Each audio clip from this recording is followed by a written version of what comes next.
the hype to get in here. Crowds are showing up in terms of the opposing teams to watch their squads play against Franklin-Simpson. It's been interesting to see the road crowds that FS has gotten so far this season, and Franklin-Simpson has handled them very well so far. Yeah, I mean, the hype around Franklin-Simpson this time of year is booming. You know, with the girls ranking top 10 in the state, these other teams are wanting to see, especially these district teams, want to see how they are going to stack up against this Franklin team, and if they have a chance when it comes to district play here in a month or so. But I'm excited for this game. The turnout, again, is always great when we're traveling to these district games, and I'm just ready for some good basketball. Girls are up first, boys to follow. Both the Franklin-Simpson boys and girls have already clinched the top seeds in the 13th district tournament. Franklin-Simpson on the girls' side, 23-1 overall. They're 5-0 up to this point in district play. Logan County 14-10. 3-2. So as we dive into this girls matchup, we have to start by going back to Tuesday night when Franklin-Simpson got their revenge on Barron County, 53-44 at home. It was a game basically a year in the making. In terms of the calendar, it was a day less than a year in the making. If you go back to last season, 64-23 was the score, the worst loss of the Ashley Taylor era. But it turns out, and I was looking through this, I was like, man, they had that big win against Coach Taylor. They've remembered this. They've had the score up in the locker room since it happened. Coach Taylor now is 3-1 against Barron County. That's the only loss that she's had against the Trojanettes. It was only a 21-19 game at halftime. Franklin-Simpson was trying some different things in the first half. It was one of those games, TB, where you know that you're going to see that team. Well, it's likely you see them again come region tournament time, so you're not going to show your full hand. You're trying some different things. FS still ended up shooting 48% from the field, but only took 46 shots. They averaged 56, and you've been able to see it firsthand. The rebound's big. This is a team that usually dominates the boards. They dominate turnovers. They get up a bunch of shots. And that's what they did the first time around against this Logan County team. They shot 62 times and dominated the boards 38-21. Logan County in that game only took 41 shots, and when you only have that few, you've got to shoot well on them to have a chance. They shot below 30% in that game, and especially tonight, TB, as we noticed looking at the book for Logan County, they're without one of their key players in Takaya Mason. Emily Borders, another one of their stars. She's not starting, so we're not 100% sure if we're going to see her, and if we do, how much we'll see her. She did not play on Tuesday against Warren East. When you're already coming in not at full strength, and you know in terms of size you don't have the edge, it feels like Logan County is going to have to be super efficient to have a chance in this game. Yeah, I mean, you're missing 20 points per game from both of those players if Emily Borders doesn't play. And you're missing, again, a leader in the locker room, a senior in Emily Borders if she can't play, and then, again, a junior. It's going to be a tough task, and it makes it even tougher when you're not full strength. But if you're Logan County, if you're looking to your coach, Adler, you're just looking for motivation. I mean, and what better motivation is to play a rival right 20 minutes down the road that you see twice a year. And it's a good thing in that case when your coach is Coach Deidre Adler, who's been around for a long time. She's been around this district for a long time. It's her fourth year here at Logan County, but spent 8 years at Russellville. Conveniently enough, that's been her Achilles heel in the 13th district tournament. She's 0-3 against the Lady Panthers in that 13th district tourney, including a loss in last year's title game. This is a Logan County team that's 5-5 here at home this year. They're 6-8 against the 4th region. They've lost 6 of their last 8 overall. All of those have been against region teams. They were without both of those two players against Warren East on Tuesday, and TB, that's a Warren East team that since they lost to Franklin-Simpson early this year, they've won 18 straight games. Wow. They're now 21-2. Coach Neville and Coach Taylor neck and neck in terms of your coach of the year choices in this region. 55-33.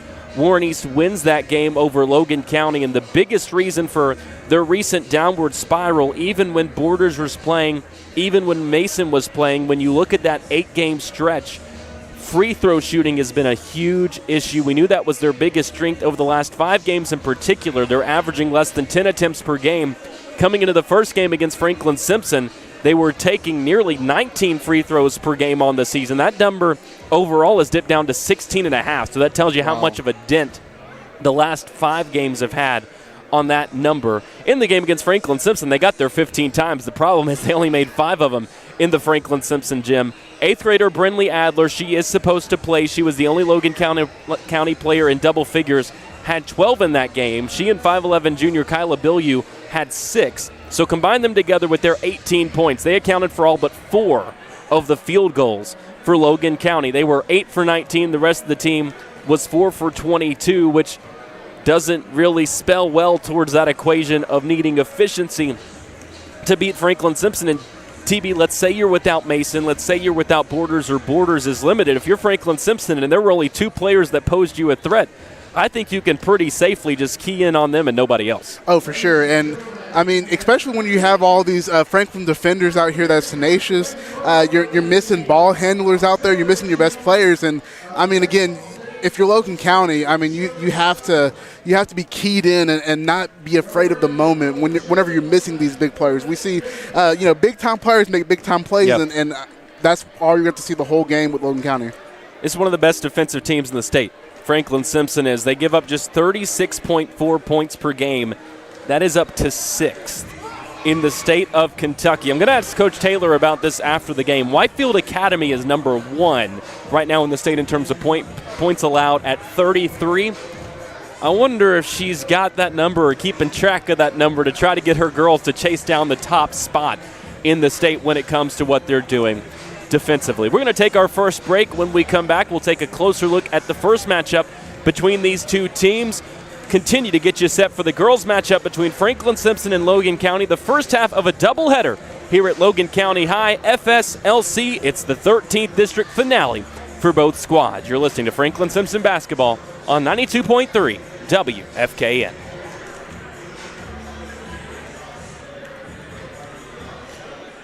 Let's do a minute and a half here.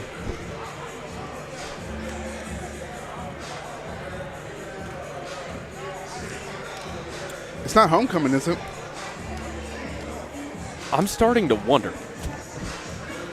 Because, I mean, you got some kids dressed up over there in the student section. They are in dresses, yeah. Maybe it is homecoming. I don't know. We'll find out the hard way.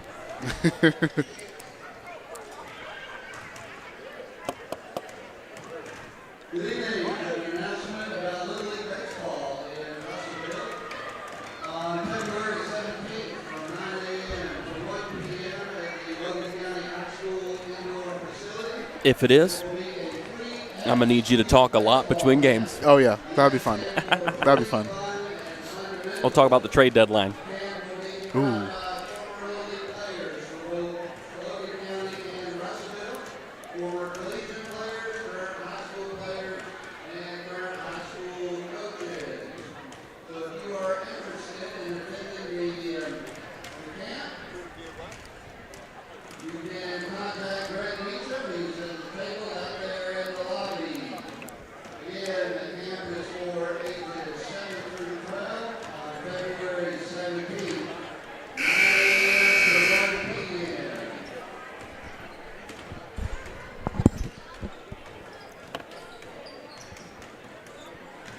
Back with you here at Logan County High School as we continue to count you down to tip off Franklin-Simpson, Logan County. They're going to meet on the girls' side first and the boys to follow in this 13th district doubleheader final regular season 13th district game of the year before the Franklin-Simpson boys and girls get to the 13th district tournament in just a couple of weeks at Russellville High. I'm Tyler Eaton, joined by TB Tavius Babb up in our perch. We're, what do you think, TB? Maybe 6 or 7 rows up if that, in these stands? Just about. Not a bad view. We're set up at center court facing away at the Logan County section. The part that I really love about this, it's similar to what I experienced at Allen County where they plant you right in the middle of your cheering section. Mm-hmm. So you'll be able to, whether you're listening on the radio, listening on the stream, whether you're watching the stream on Channel 9, you'll be able to tell from the reactions around us if something good or bad has happened before we even say it. Now, I might have teased some certain things about turning the mic around at points. We'll see if that happens. I'm pretty good to my promises. Well, we got a fan. We got a fan too down here. What, fan of the game or fan of a tournament, the state tournament? Oh here? Yeah, we've got the fan of the 2A tournament down there, of course, in Miss Wendy. Miss Wendy, yeah, there you go. We'll leave that there if you saw it on Facebook. You know, Franklin-Simpson 23-1 on the season. One of those wins did come over this Logan County team. In the first matchup between these two teams, Franklin-Simpson ran away no contest. January 29th at the FS Gym, 64-30 was the final score. FS went just 7 for 14 at the free throw line in that game. Didn't really impress from outside either, just 3 for 16 from 3. But as we mentioned in that first segment, TB, and this was a number that stood out to you, 62 shots Franklin-Simpson was able to take. This is another one visually where you can just look and you feel Franklin-Simpson's going to have the edge in that department. I mentioned efficiency for Logan County. They also can't turn the ball over. That's true. That's true. I mean, whenever you look at that rebounding, right, I've heard a great coach once say that rebounding is all about hustle and effort. Yep. And I mean, Coach Taylor has instilled so much in that in her players. As it looks like we're getting close to tip-off here, I thought we were going to hear a national anthem or some sorts. But they should play it for us in about 30 seconds. We'll see if they do it. Their clock is a little darker. They waited a long time to turn it on for us. But as that stands, I think that's a good place to take our final break of the pregame. We'll wait for that national anthem. Hopefully it happens. And if it does, we'll let you know after the fact. Franklin-Simpson, Logan County, going to face off here in a couple of minutes on the girls' side here at Logan County High School. We'll take one more break when we come back. Starting lineups and tip-off between the Lady Cougars and Lady Cats. You're listening to Franklin-Simpson basketball on 92.3 WFKN. All right, I'll let you know when to bring it back. I don't know if I'll be able to stand up. That's a good point. I'm going to try.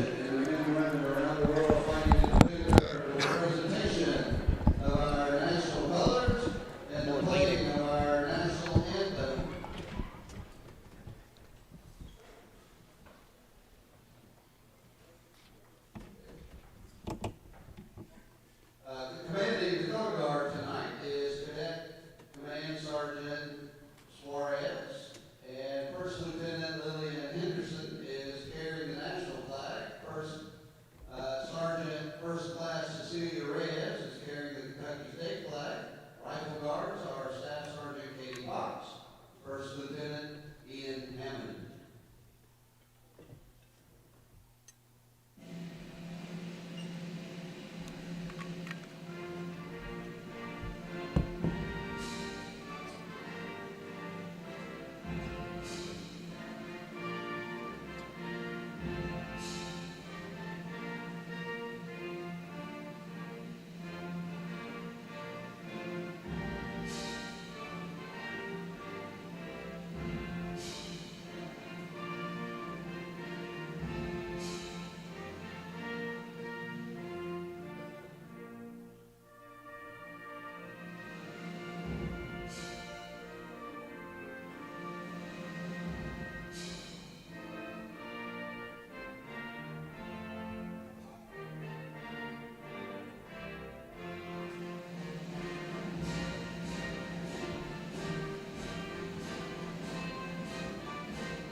All right, Kendra, we're good to go.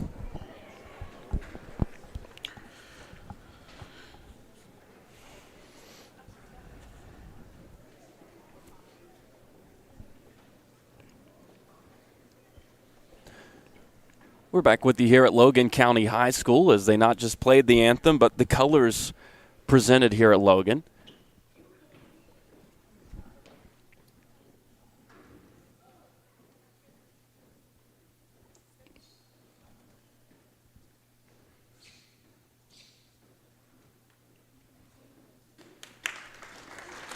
Very similar if you've been at a Warren East game. Well, they'll present them as well, and the crowd stays standing. And as TB noted very astutely, we don't know for sure what the case is in the student section. But there are a lot of dresses. There are a lot of suits.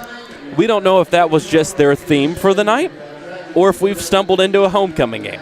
We might have. I mean, there's a lot of kids sitting here getting ready for these starting lineups down there. And, I mean, we got maybe a middle school basketball team, a baseball team. That or Logan County has expanded their roster to 40, and they've lowered the minimum grade requirement to 5th. You need all that and more against the number 9 Lady Cats. Let's meet the starting lineups in this game. First for the Logan County Lady Cougars. None of those 5th or 6th graders starting in this ball game tonight. Logan County 14-10 overall on the season. This is a squad that came into the first matchup between these two teams undefeated in 13th district play, would not just fall to Franklin-Simpson, but now that I think about it, dropped what was a very disappointing, at the time, homecoming game at Todd County. A game that sealed their fate, took away the chance for Logan County to end up in a spot where they could challenge Franklin-Simpson tonight for the top spot in this district. Both the Logan County girls and boys losing to Todd County in games that could have kept their chances for the top seed alive. Their main player in the starting 5 to know about, number 14, 5'8", 8th grader, Brinley Adler. On the season, she's averaging nearly 12 points, had 12 against Franklin-Simpson to lead them the first time around, had 20 points in her first 3 13th district games. Between the Franklin-Simpson game and the Todd County game, just 14 total, had just 2 in the loss to Todd County Central. The other player we talked about earlier, 5'11", junior number 4, Kyla Bilyeu, averaging 6.7 boards, had 6 and 4 against Franklin-Simpson. In the backcourt, 5'7" freshman Reese Wetton, number 25. She's been their best offensive player as of late, had 11 on Tuesday against Warren East without Borders or Mason playing. Addison Holloway in the starting lineup, a 5'5" freshman wearing number 00. She's averaging 2 points and 2 boards. Then the other forward beside Bilyeu is Elena Edler, a 5'8" senior, averaging 1 point and 1.5 boards per game this season. On the other side for Franklin-Simpson, 23-1. Under 4th-year head coach Ashley Taylor. Same 5 you've seen all year. Lanaya, Caitlin, and Sav are the backcourt. Larisha Cawthorn, Chloe Smith are your 2 forwards. Larisha coming off her 13th straight game with at least 15 points. Had 17 points, 12 boards in the win against Barron County. Her 39th career double-double. She wins the tip to McAllister, and we're underway. Smith gets it on the block, kicks it out Lanaya, surveys her options, now goes up to Caitlin. McAllister drives right side, leaves it for Lanaya on a handoff now between the circles. Chloe to the left elbow, Larisha fakes a kick out, goes to work against Bilyeu, but then walked as she spun around on the block. And we see Logan County, it looks like they're, as Franklin's flashing at the free throw line with Larisha, it looks like they're gonna kind of bring a soft double team just to kind of throw off her game just a little bit. Franklin-Simpson's going to bring full court pressure. Man to man here as McAllister is all over Holloway as she finally breaks it and gets it front court. Now swings it cross court to Adler. She's scored in double figures 13 times this year. Hands it off to Bilyeu up top. Guarded by Smith. Gets left elbow. Tries to drop it off down low. McAllister knocked it away. Larisha had it, then lost it, and Adler chases it down in the backcourt. In Logan County, they're going to want to make good use of all of these possessions they're getting. They don't want Franklin-Simpson to start getting out in transition because that's when they're really deadly. Holloway right wing goes up top. Adler now on the left side. Smith jumps at a ball fake from Wetton, who gets inside but missed the layup. Here comes Larisha the other way. Chloe Smith fell down but pops back up. Now it goes left wing. McAllister triple. Left it short, and it's rebounded on the opposite block by Adler. A slow start to this game, and that kind of plays in the Logan County's favor right now. That's a great point. I think that's exactly how Logan County wants this game to go. It's held up top by Wetton, the 5'7" freshman, averaging 5.5 per game. Gives it off to Holloway in there with Mason out and Borders not starting for Logan County. Borders, a 5'5" senior, averaging 11 points per game. Cross-court pass, left corner. Holloway gets inside, tried to dump it off, and it's picked up on the baseline by McAllister. Looked like she might lose it out of bounds, but regained it. Savage left wing 3. Off the heel, no. Smith trying to chase down the board, and does so. Saved it to Lanaya. LaRisha, 15-foot jumper, miss long, and it's rebounded down low by Wetton. Still no points scored in this first quarter. We played over 2 minutes. It's a slow pace right now. I think Franklin-Simpson might just have a little jitters coming to this game. We're going to see them try to pick it up here soon. Left side, Adler guarded by Cawthorn. There's your matchup. LaRisha poking at it, can't take it away. Instead, it goes on the right elbow to Edler. Got inside, then Savage took it away. Another costly turnover. That was the number one thing we said that Logan County couldn't do was have those turnovers. As McAllister misses a left wing three, then Cawthorn kicks it out of bounds after the rebound was collected by Holloway. Looked for an option to pass to, and LaRisha threw that foot up and sent it right back out on the baseline. You know, an interesting stat I'm reading out here is that you got LaRisha and Caitlin McAllister, and both of those two have a box plus minus of 22 points per game, and they have been phenomenal on the court together. Lanaya knocks the ball away, nearly stole it. Bilyeu has it at half court. Her pass, then deflected by McAllister. And that was an interesting timing that they give the timeout to Coach Adler, because it didn't seem like anybody had possession when they called the timeout, but they give her a 30. And with exactly 5 minutes left opening quarter, it's still scoreless here at Logan County High. Yeah, this is, again, an interesting, very, very slow game right now. A lot of turnovers, a lot of rebounds starting off this game. And, again, if you're Logan County, you're like, hey, we need to, when we pass the ball in the paint, make better passes down there. And if you're Franklin, I mean, you want to get it down low, I believe, and start making some easy baskets. I mean, they've taken a couple of threes that were open, but just haven't made any drops so far. Just to expand on that, the plus-minus numbers you were mentioning, for those that don't know, so what TB's saying with those numbers, in the minutes that Caitlin and LaRisha play, I believe LaRisha plays around 24 minutes a game. Yes. So in the minutes that she is on the floor per game and the minutes that Caitlin is out there, Franklin-Simpson is outscoring their opponents by 22. Incredible. We get back underway. Lanaya pokes the inbound pass out of bounds. Logan County will try again in front of the Franklin-Simpson bench. FS coming off that big win over Barron County.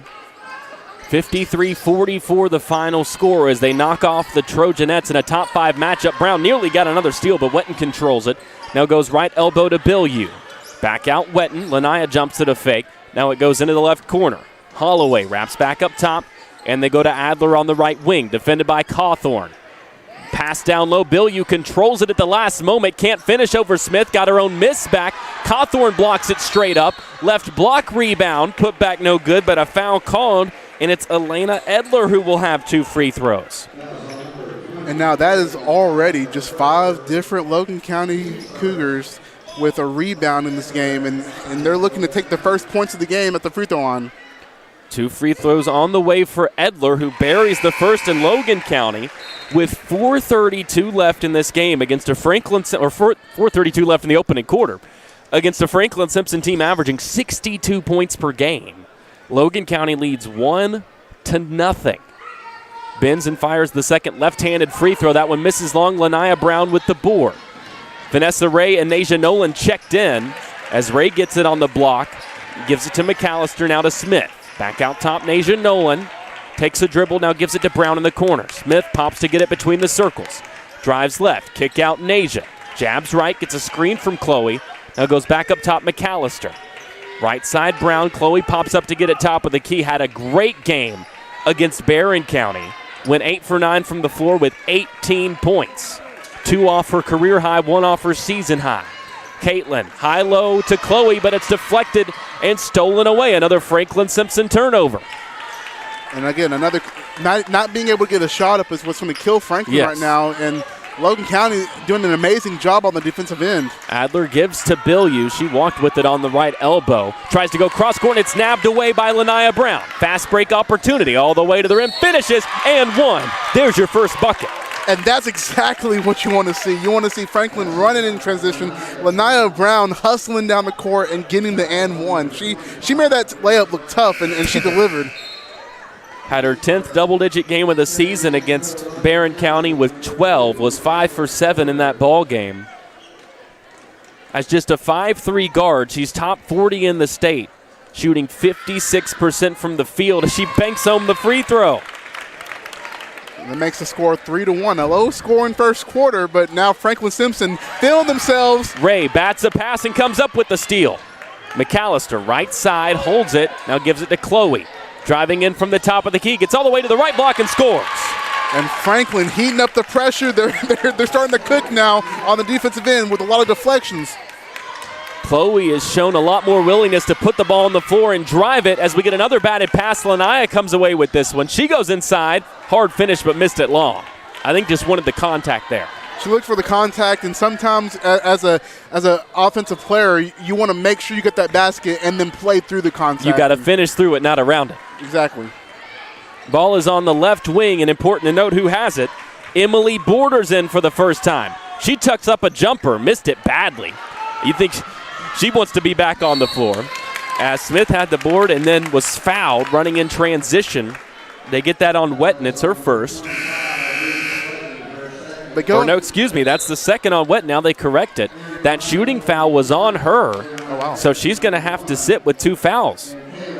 That's a bad foul to have this early into the game, and especially right now being down 5-1.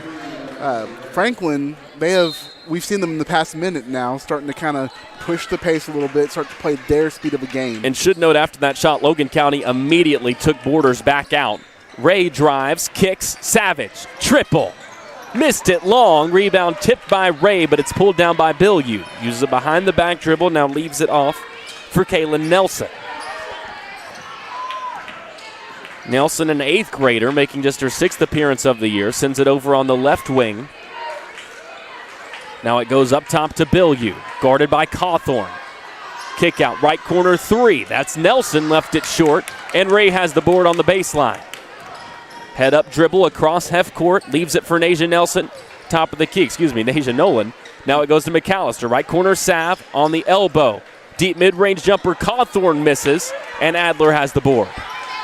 And I think we're going to kind of see a sign here. This is going to be one of those games you got to grind out those points. A lot of buckets not falling for Franklin right now. 1:40 left in the quarter. It's 5-1 FS.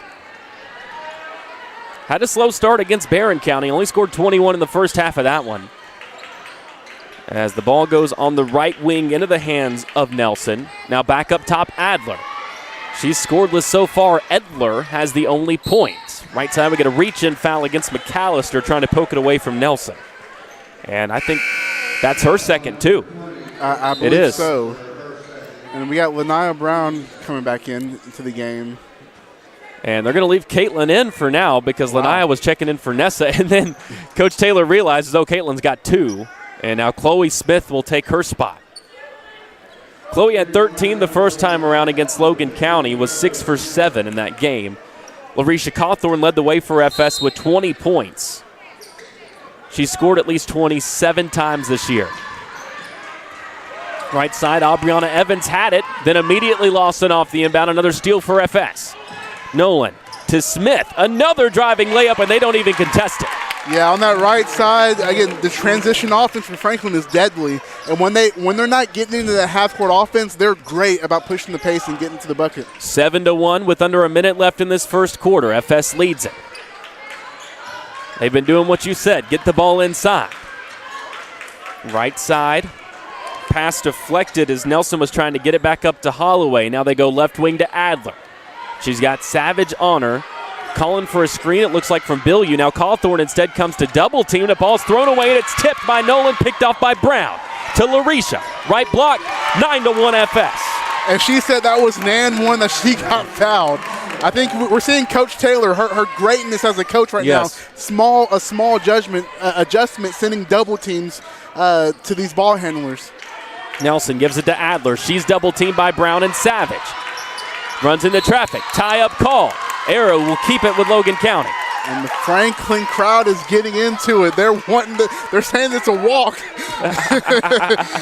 But again, this pressure, a small adjustment that just happened here, and we see just turnovers coming in quickly. Logan County will get a quick sub as Wetton comes back in. Smart play. With 15 seconds to work with, she's got 2 fouls, but you just use her for offense here. And if you're watching the broadcast, I believe a fan might have just got ejected. That would be a record for the earliest I've seen this year. Yeah. It's not the only one I've seen this year. Well, we don't want to see that at some high school basketball games. So Adler stuck up top, had to pick up her dribble against the double team. Leaves it for Bilyeu, spins away from another trap, drops it off to the left block on a nice pass, but Wetton contested and didn't see the clock, and it runs out. What defense by Franklin-Simpson. Defense is the word in this opening quarter, or maybe just a lack of offense. Depends on who you ask. 9-1, Franklin-Simpson leads it through one from Logan County High. You're listening to Lady Cat Basketball on 92.3 WFKN.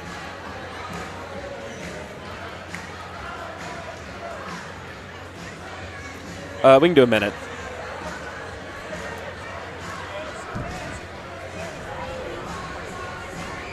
That's crazy. 1 point. Well, I mean, she is trying to lower that points allowed, so it is on par.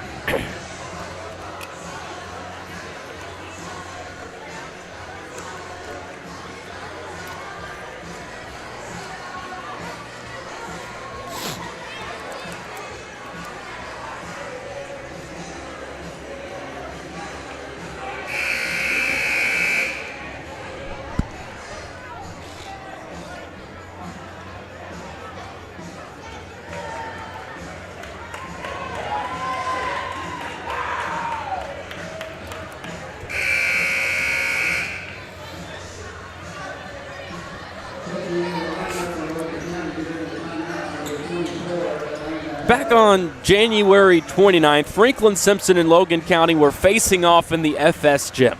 After the first quarter of that game, it was 25-9, Franklin-Simpson in the lead. We've played one quarter from Logan County High in the rematch between the two teams. FS leads it, but it's 9-1. Lady Cats looking to break things open to start the second quarter with a Nolan three. Couldn't get it to go. Brown gets the board, fakes out Bilyeu, missed the second try. Cawthorn's third, good, and one. And again, great awareness about Larisha. She, averaging 10 rebounds a game on the season, knows how to find the spots whenever getting these rebounds, and she gets the and one on the putback. After that first matchup between these two teams, I haven't been able to mention it yet. Coach Taylor kept the team in the locker room for at least 20 minutes. It's by far the longest she's kept them after a game. Was not happy with their effort after that first quarter as Larisha makes the free throw to make it 12-1. After that game, conveniently enough, they held Butler County to one first quarter point. Granted, they scored 29. Franklin-Simpson did in that first quarter. Been a bit different here. Elena Edler has the only point so far for Logan County, who turns it over again on a baseline drive that's lost by Holloway.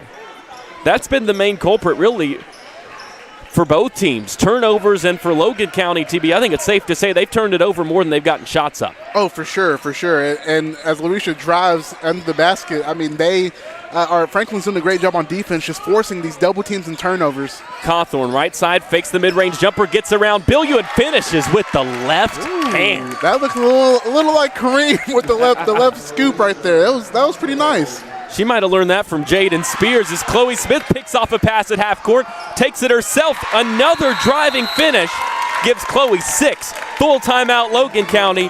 There's your offense. We played a minute in the second quarter. Franklin-Simpson have already scored 7. It's 16-1 FS here on 92.3 WFKN.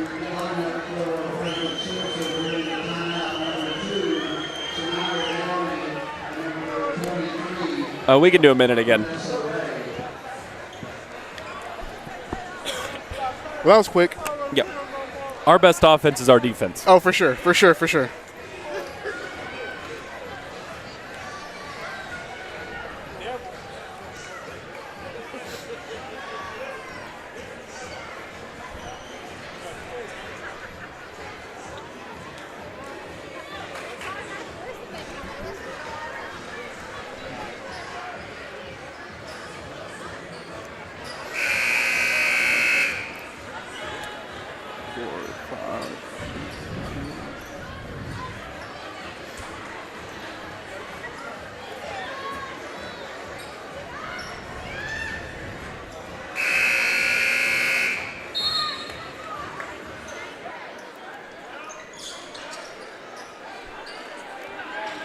16-1, Franklin-Simpson leads Logan County in girls basketball here at LCHS. We're a minute into the second quarter, and as Logan County had called a full timeout to fix the turnover problems, they inbound it, and Lanaya Brown takes it away. Nasia Nolan right side finishes with the layup, and Franklin-Simpson in a minute and a half has already matched their first quarter total. It's 18-1. And on the season, Franklin has 4 players averaging more than 2 steals as another turnover Chloe happens. picks off a pass to Lanaya, bumped, finishes anyways. It's safe to say they've probably scored about 14 points off these turnovers. And that's what you want if you're coach. We said it during the break, but as good as this offense is, the defense is its best generator. Finally, Logan County breaks the press. Adler gave it off on the right block. Adler didn't want to shoot it because Chloe was there, kicked it back out. Lanaya bats a pass out to the wing. Now it goes into the corner to Bilyu. She's going to take a 3. Way off. Offensive rebound was had for a moment, but Ray just took it away and then stepped on the baseline. Boy, she just ripped it out of the hands of Nelson. I mean, like we were talking about earlier, it's the effort, right? If you want the rebound, you're going to go out and get it, and that's what Franklin did. I just felt the intensity just kind of rise after that that first quarter. How's the battle on the boards looking so far? It's honestly not as bad as you would think it is. Franklin right now is 9-8, but I mean on the offensive end, they're not missing shots. So well, on the other side of it, Logan County's not taking shots. Exactly. 20-1, under 6 minutes left in the second quarter. Top of the key drive. Logan County turning to Borders for some offense. She missed the floater, and it's pulled down by Ray. Vanessa outruns everybody, then leaves it for Chloe, fakes Bilyu, and then she's fouled. I think you could say that every single time Ray runs down the court is that she is quick and fast, and as a defense, you just can't do anything to stop that if you're down a deficit going 2-on-1 fast breaks. That's also the second foul on Bilyu, their main post player. The 5'11 junior averaging 7 rebounds to lead the way as Smith misses the first of these 2 free throws. Bilyu will come out, Aubriana Evans in, so TB, you can look and see it. No size on the floor right now for Logan County. The 5'8 8th grader, Brinley Adler, is the tallest player out there. She's their leading scorer on the year, averaging 12 a game, but is yet to score in this one. As Chloe misses the second 2, Nolan tipped the board, but she went over the back of Edler to do so. And that's a confusing one when I say Edler versus Adler. Yeah, it's a tongue twister for sure. We got Franklin still in this press. Yep. Watching McAllister here about to creep, and she's looking for the steal. Caitlin back in, Sanaya Downey in there as well, and she'll press as well. They've got 4 guards, 1 forward. That's Chloe. They've got Adler trapped in the far corner. 2 defenders around her, then had it knocked out of bounds. Yeah, it's really tough right now if you're Logan County. The last place you want it is in the far corners because you have no court vision when you have 2 people just surrounding you. Adler gets it into Borders. Didn't play Tuesday in their loss to Warren East. The game before against Allen County Scottsville, she had 20. Double teamed by Nolan and Downey. Gets baseline. Now wraps it around to Adler. Fakes a corner shot to the top of the key. They're just not getting any looks right now. No, not at all. Not at all. Adler calling for Borders to come to get it. Fakes it to her. Now they work it on the left side for a floater from Nelson. It's no good. Adler with an offensive rebound, one-on-one with Ray, and that's how they're going to generate opportunity. She's fouled trying the putback, so 2 free throws on the way for Brinley Adler. And that was probably their best offensive possession in the game. Ran a nice little play there. They had Adler on the wing, called for Borders to come up and fake a handoff, but like you said, still didn't get a good look.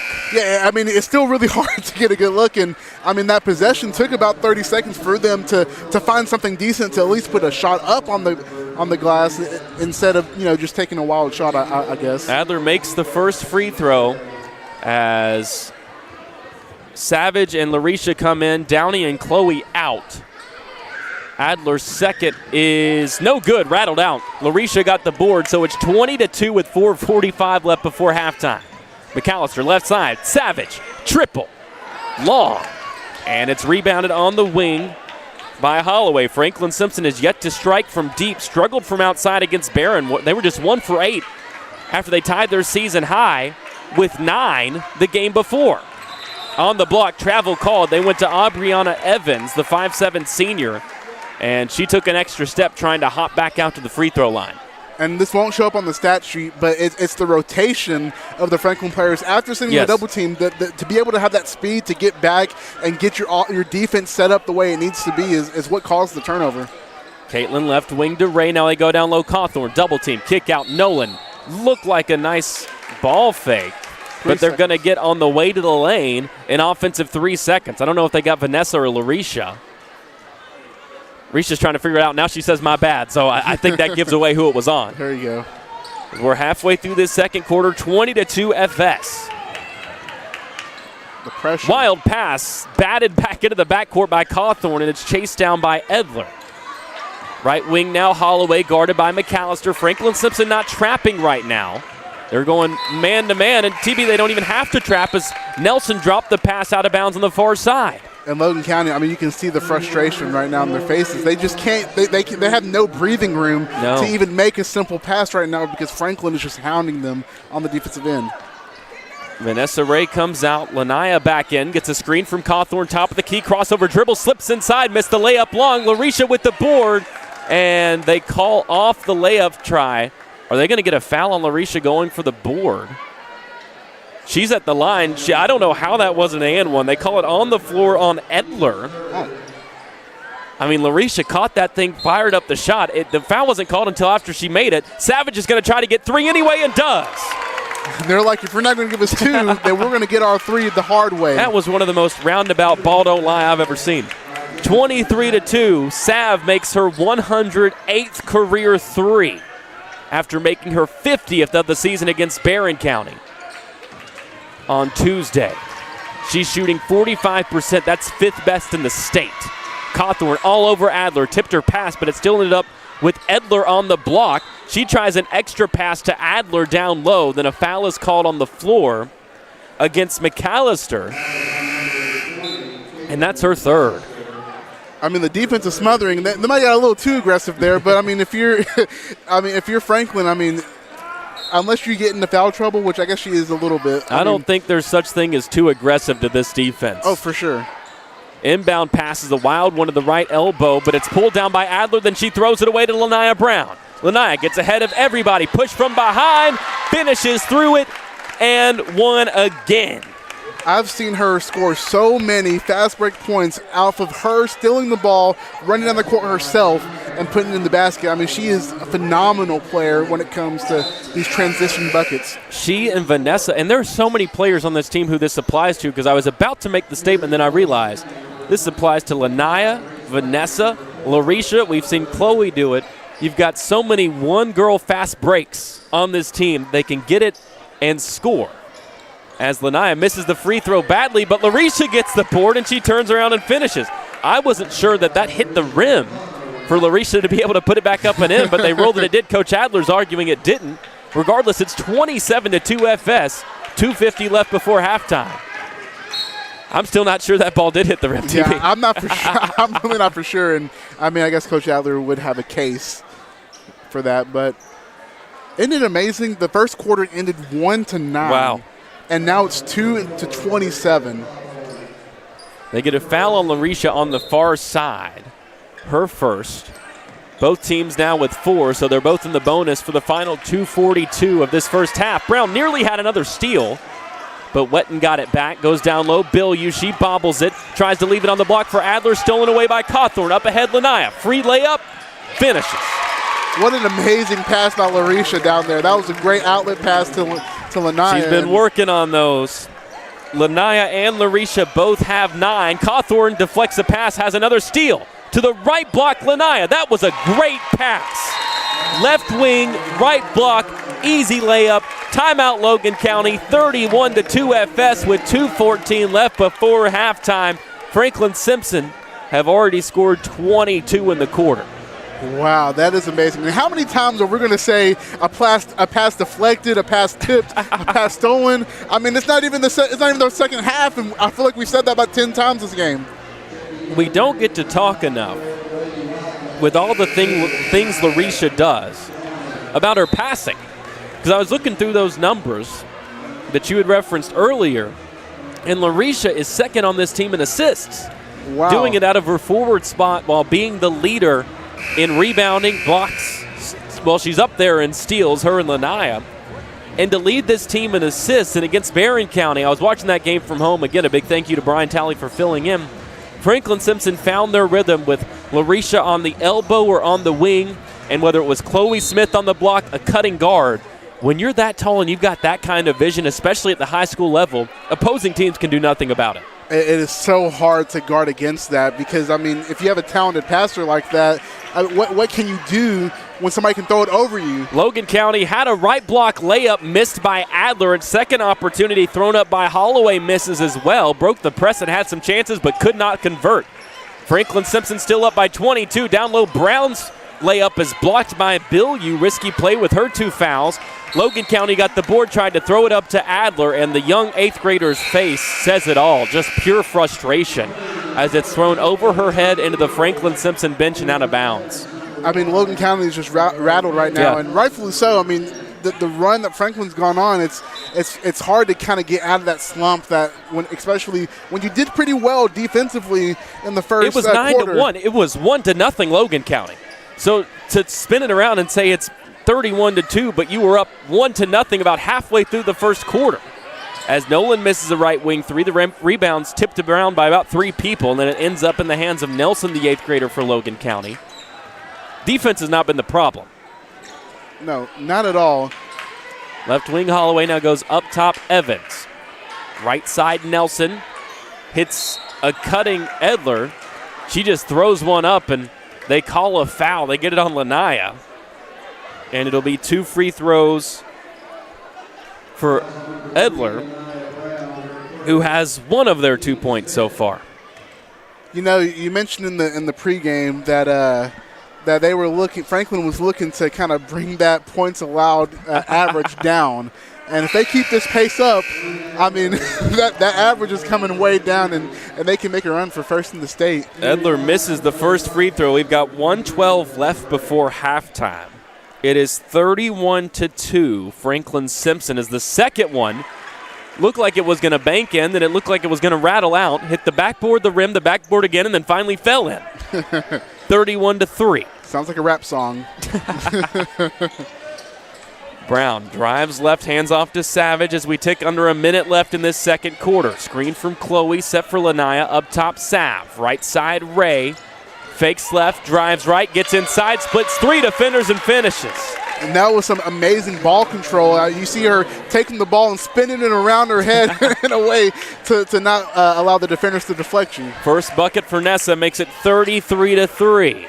Up top, crossover dribble used by Nelson. Gets to the left wing, but Downey picks her up there.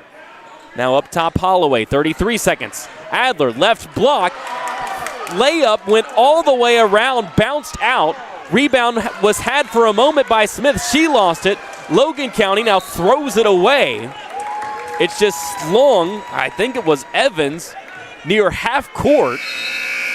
Adler had a wide open layup as Franklin gambled on the steal down low, couldn't deflect the pass. Adler was left with a present, and I guess she just didn't want to open it. Well, I say that ball went all the way around the rim and fell out. Oh, yeah. And it's still 33-3. Logan County has not made a field goal.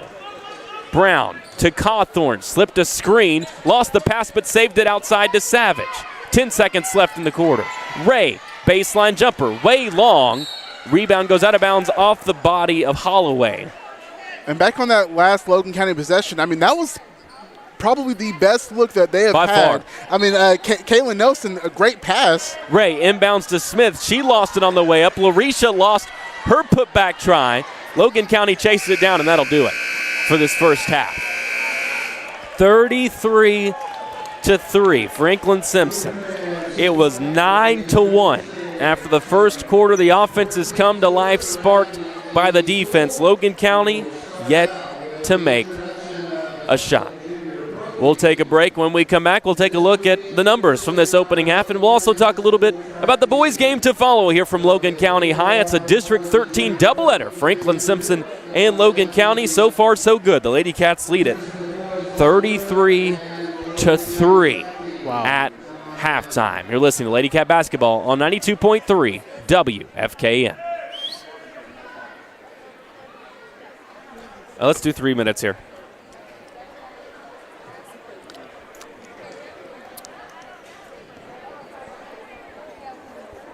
What we got here?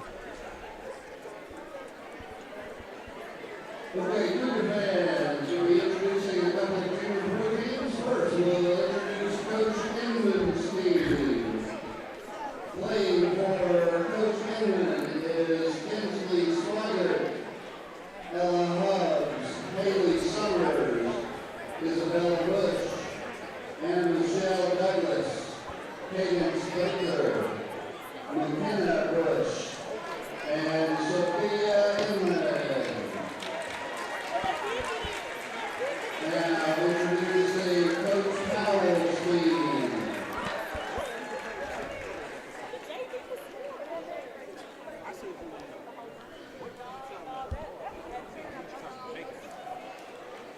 You giving Larisha a rebound for that last rebound right there? What'd you say? I said you giving Larisha that last rebound right there? Yeah. All right.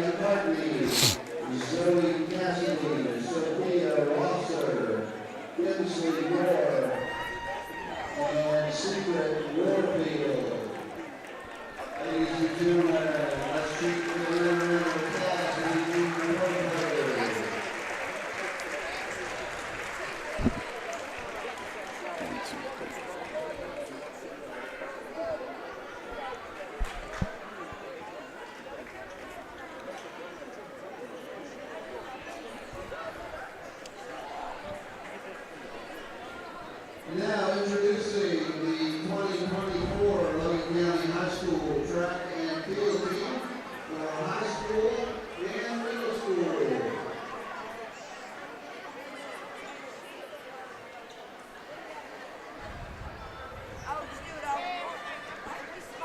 The seniors are Alexis Murray, Neoma Masterman, Ariana Evans, Elijah Corbin, Emerson Popeek, Keenan Newells, Jesus Calderon, and Devin O'Neill.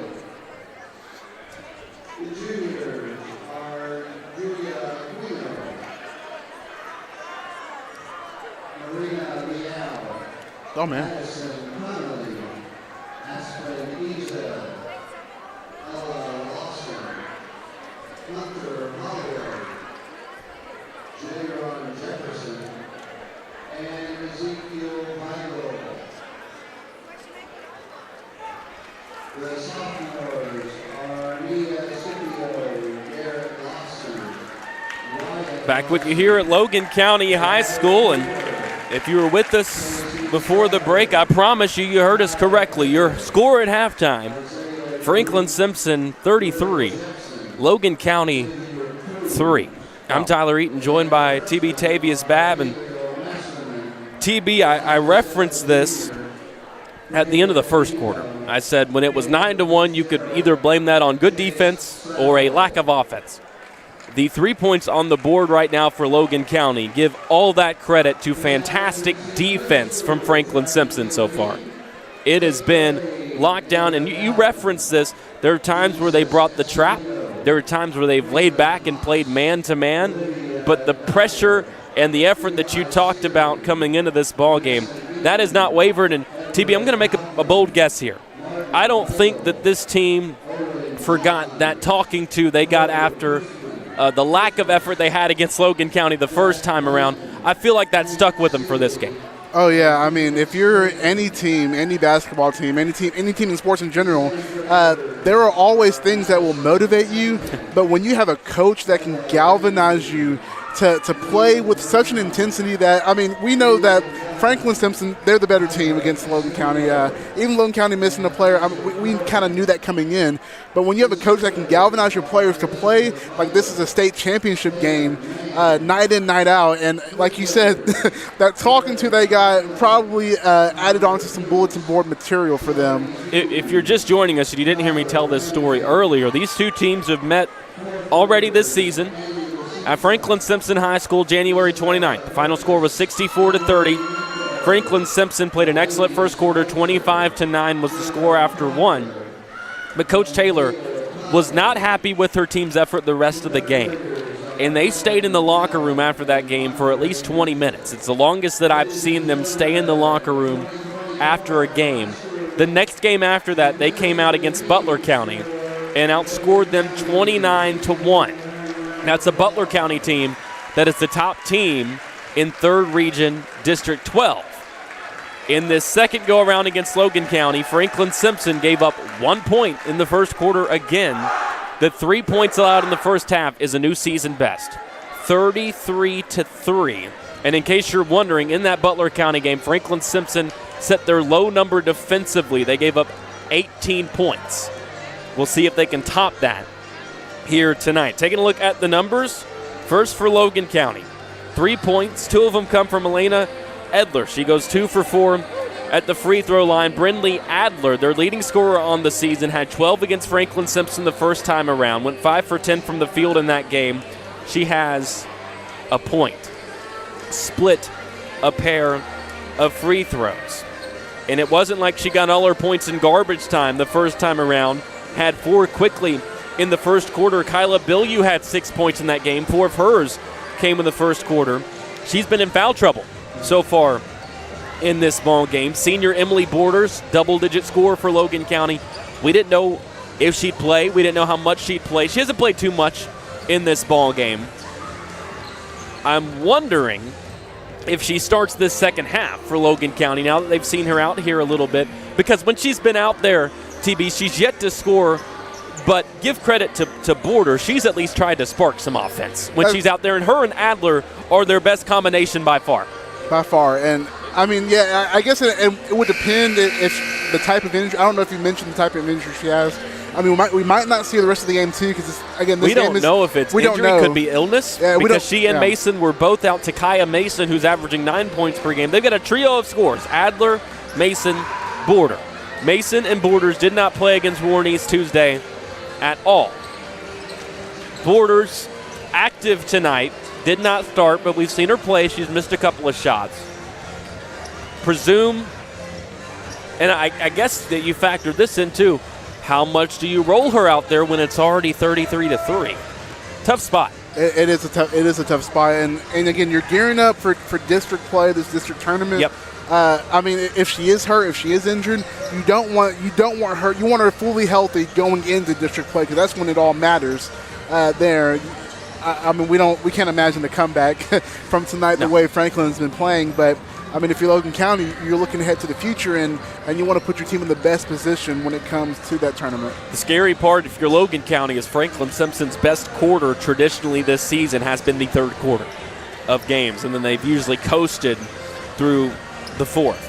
For Franklin-Simpson, Lanaya Brown leads the way with 11 points, had 8 of them in that second quarter. 9 points for Larisha Cawthorn, 6 for Chloe Smith, 2 apiece for Vanessa Ray and Nasia Nolan, and the lone three-pointer coming from Jasmine Savage, who didn't hit a 3 against Logan County in the first game between these two teams, a rare occasion.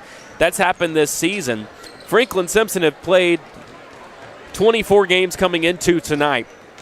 16 of the 24 games, not just TB, she made a 3. 16 of the 24, she's made multiple threes. Wow. So you can imagine how rare it is when she doesn't make one at all. We'll see if she can get number 17, and she can make another 3 in this ball game here tonight. Only 4 points off the bench so far for Franklin-Simpson. That was an issue against Barron County. The starters had just about everything, and not just the starters. It was Chloe with 18, Larisha with 17, Lanaya with 12. That was 47 of their 53 points. Only 3 points came off the bench after they had averaged 18 over the last 4 games. And TV, you got to figure, if anything else, in a position when you're up by 30 at halftime, your bench is going to get a chance to shine here in this second half. But as we learned in the first game between these two teams, and you've seen it before when Coach Taylor goes to her reserves, the effort cannot wane at all. Oh, not at all. I mean, and I think these players know, too, that if that effort wanes, and she's pulling them right out of the game. And I think we're expecting, and as the players take the court, they'll keep the starters in for a little bit. But I guess we've seen traditionally Coach Taylor start bringing them out. Maybe. She likes to get to that running clock to make it safe. Exactly.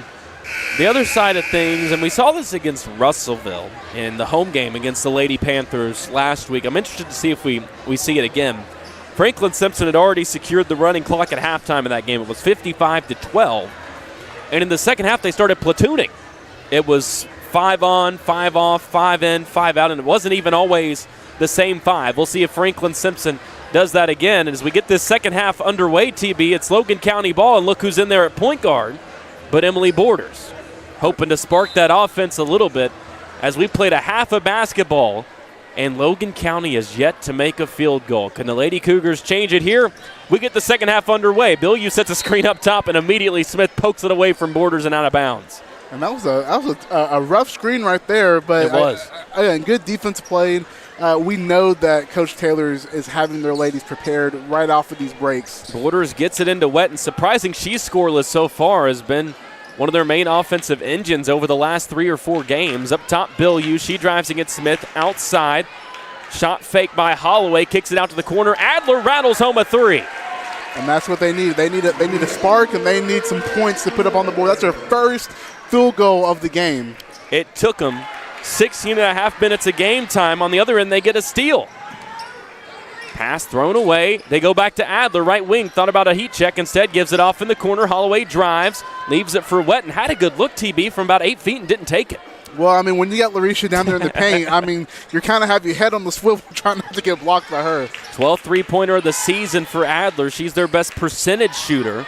Bilyeu has it on the block. Smith knocked it away, was looking away. I think she was afraid Bilyeu was going to hit her and just happened to catch a piece of that ball. Cawthorn left elbow, out to Brown. Lanaya slices inside, throws one up from 8 feet, and it falls. She's got 13. Wow. And something to note here, it looks like, at least in that last possession, Larisha was guarding Emily Borders, but it looks like they've changed defensive assignments.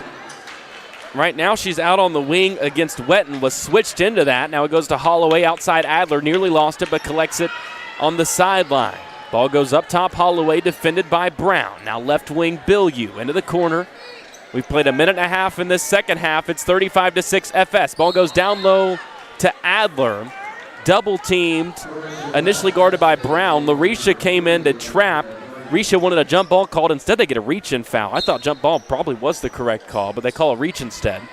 Now Bilyeu has it off the inbound, right side. Wetton fakes a 3 and goes to the block. Adler had it knocked away, collected it back. Now outside Bilyeu. They want to work it through the post, through Adler, who muscles through McAllister. Missed the shot. Caitlin did a good job of staying with her, and it's rebounded by Smith. Chloe wanted to run. Nearly lost it, gets it back, kicks it out. Larisha for a 3, and she knocks it home. Not too many times you see Larisha taking the 3, but, I mean, you can't leave her open anywhere on this court. Her first shot as a Lady Cat was a triple. I won't forget it. She's a 23% shooter from outside this year. She doesn't flex it much, but she's in the double figures now with 12, and it's 38-6, Franklin-Simpson. Right side, Adler defended by Cawthorn. They're running a lot of screens off the ball, TB, to try to get her off of her as the pass down low is deflected. Reaches up with it. Euro step around Borders, and she finishes with the left for good measure. And I'm pretty sure she just did the too small sign on the court. She is feeling herself right now.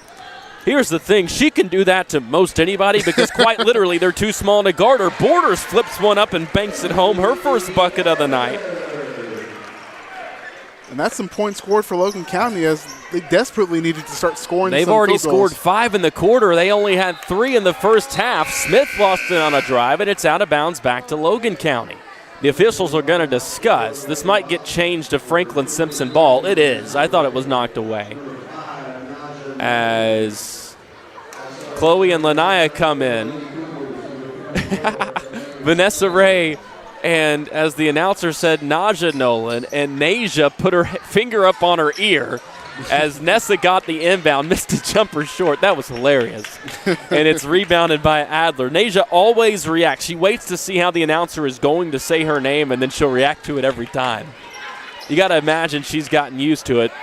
In fairness, I said her name wrong, too, at the first game of the year. As the ball's thrown away by Holloway. It was a simple pass up at the top to Bilyeu. Just threw it past her reach, which is tough with that 5'11" frame, but it goes back to Franklin-Simpson. 4.5 minutes left here in this third quarter, 40-8 FS. Savage curling right side triple.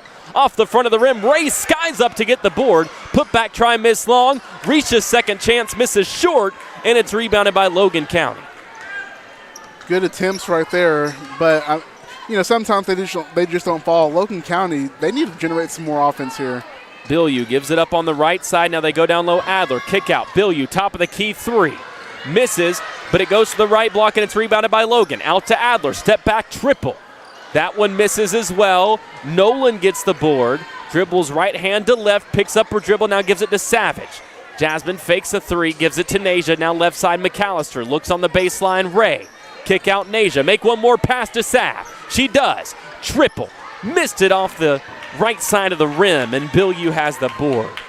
That was set up wonderfully, though. That was some good ball movement, and some, like we said before, sometimes the ball just doesn't fall, but that's what you're wanting to Franklin. You're wanting good passes and open shots. Holloway used a screen from Bill U, gave it to her, now gets it right back. Cut off by McAllister, now back outside Bill U. To Adler, top of the key into the hands of Edler. Ray pokes it away, chases it down, sprints past everybody, can't finish with the left hand, but Risha's going to finish on the right block. Wow. And if I'm right, Larisha, that's her 5th offensive rebound on the night, and she has 8. She's got 16 points to go along with those boards. 14 straight games, she's had at least 15. Gets a steal at half court, passes it to Vanessa left elbow, gets inside, and foul.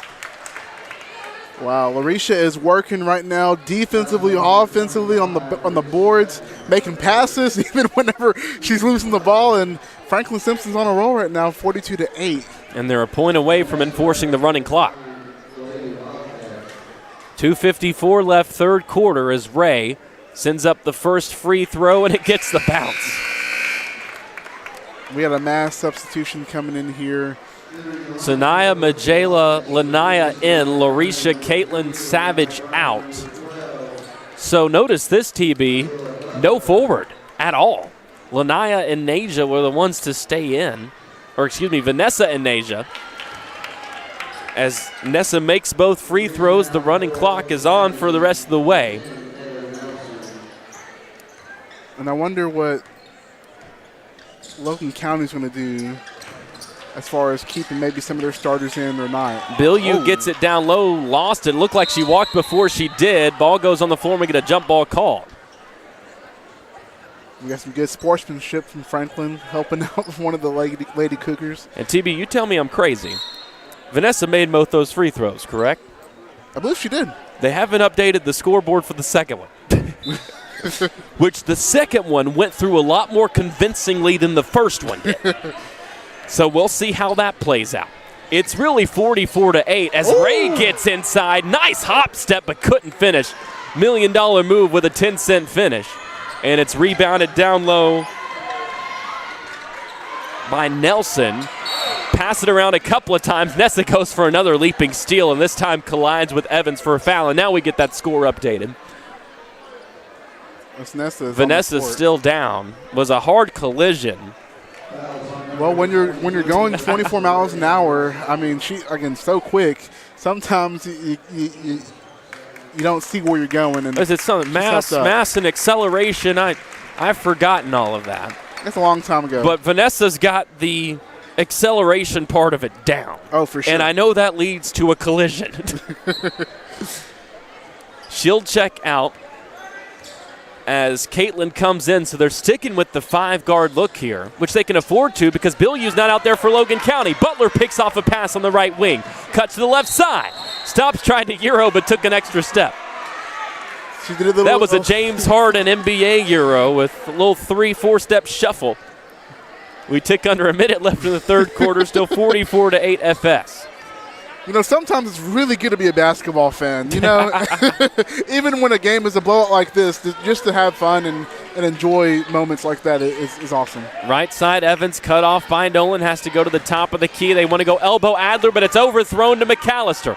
Up ahead, Sanaya Downey. Confident drive, and she's fouled.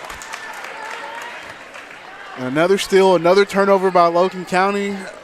I mean, again, I wish we tracked these stats here with us today because I would love to know the turnover disparity between these two teams. I told you, I think the biggest number in this game, if you were to take the Logan County turnovers versus field goals, and I don't mean makes, I mean attempts, they've turned it over significantly more than they've been able to shoot. As Sanaya buries the first free throw. She's grown more and more of an offensive player, and I talk about it every chance I get. She's 5 for 9 from the field this year. Career high 4 points against Butler County. Almost pinked home the second free throw too, but missed it long. And it's 45-8 as Sanaya gets in the scorebook.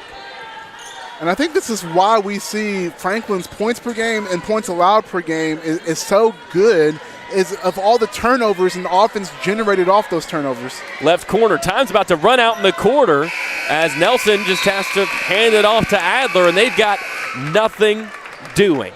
45-8 is the Franklin-Simpson lead. Logan County pieced together a little bit of something to start the quarter, but the Lady Cats got out and running. Larisha Cawthorn with 7 points in the quarter. She's up to 16 to lead everybody for the night, and it's 45-8 FS going into the fourth and final frame.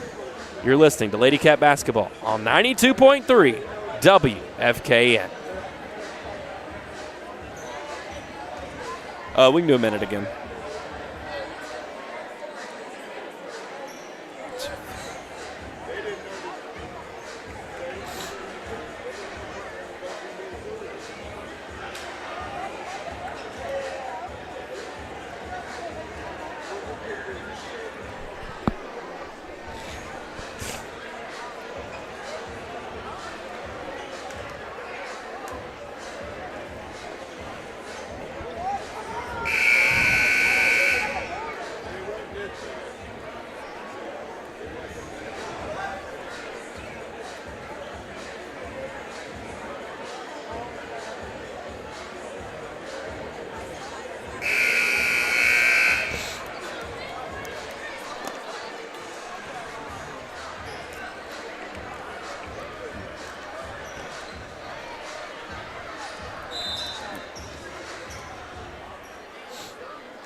Fourth quarter starts poetically, symbolically, a reflection of what the rest of the game has been. An unforced Logan County turnover on a pass dropped out of bounds.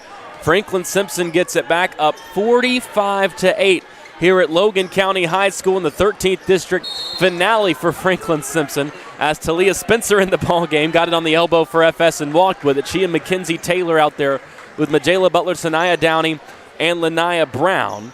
Back in for Logan County is Emily Borders, Reese Wetton, Addison Holloway, as well as Adler make up the guards. Bilyeu is the lone big. She has it at the top of the key, now sends it over left side to Borders. They want to get it to Adler, instead go Bilyeu free throw line. She's got a mismatch against Brown, tried to take advantage. Lanaya poked it away. Bilyeu got it back, then a nice pass off the double team to a cutting Wetton, who was fouled and will have 2 free throws. You know, something interesting to note here as we're, still in this running clock.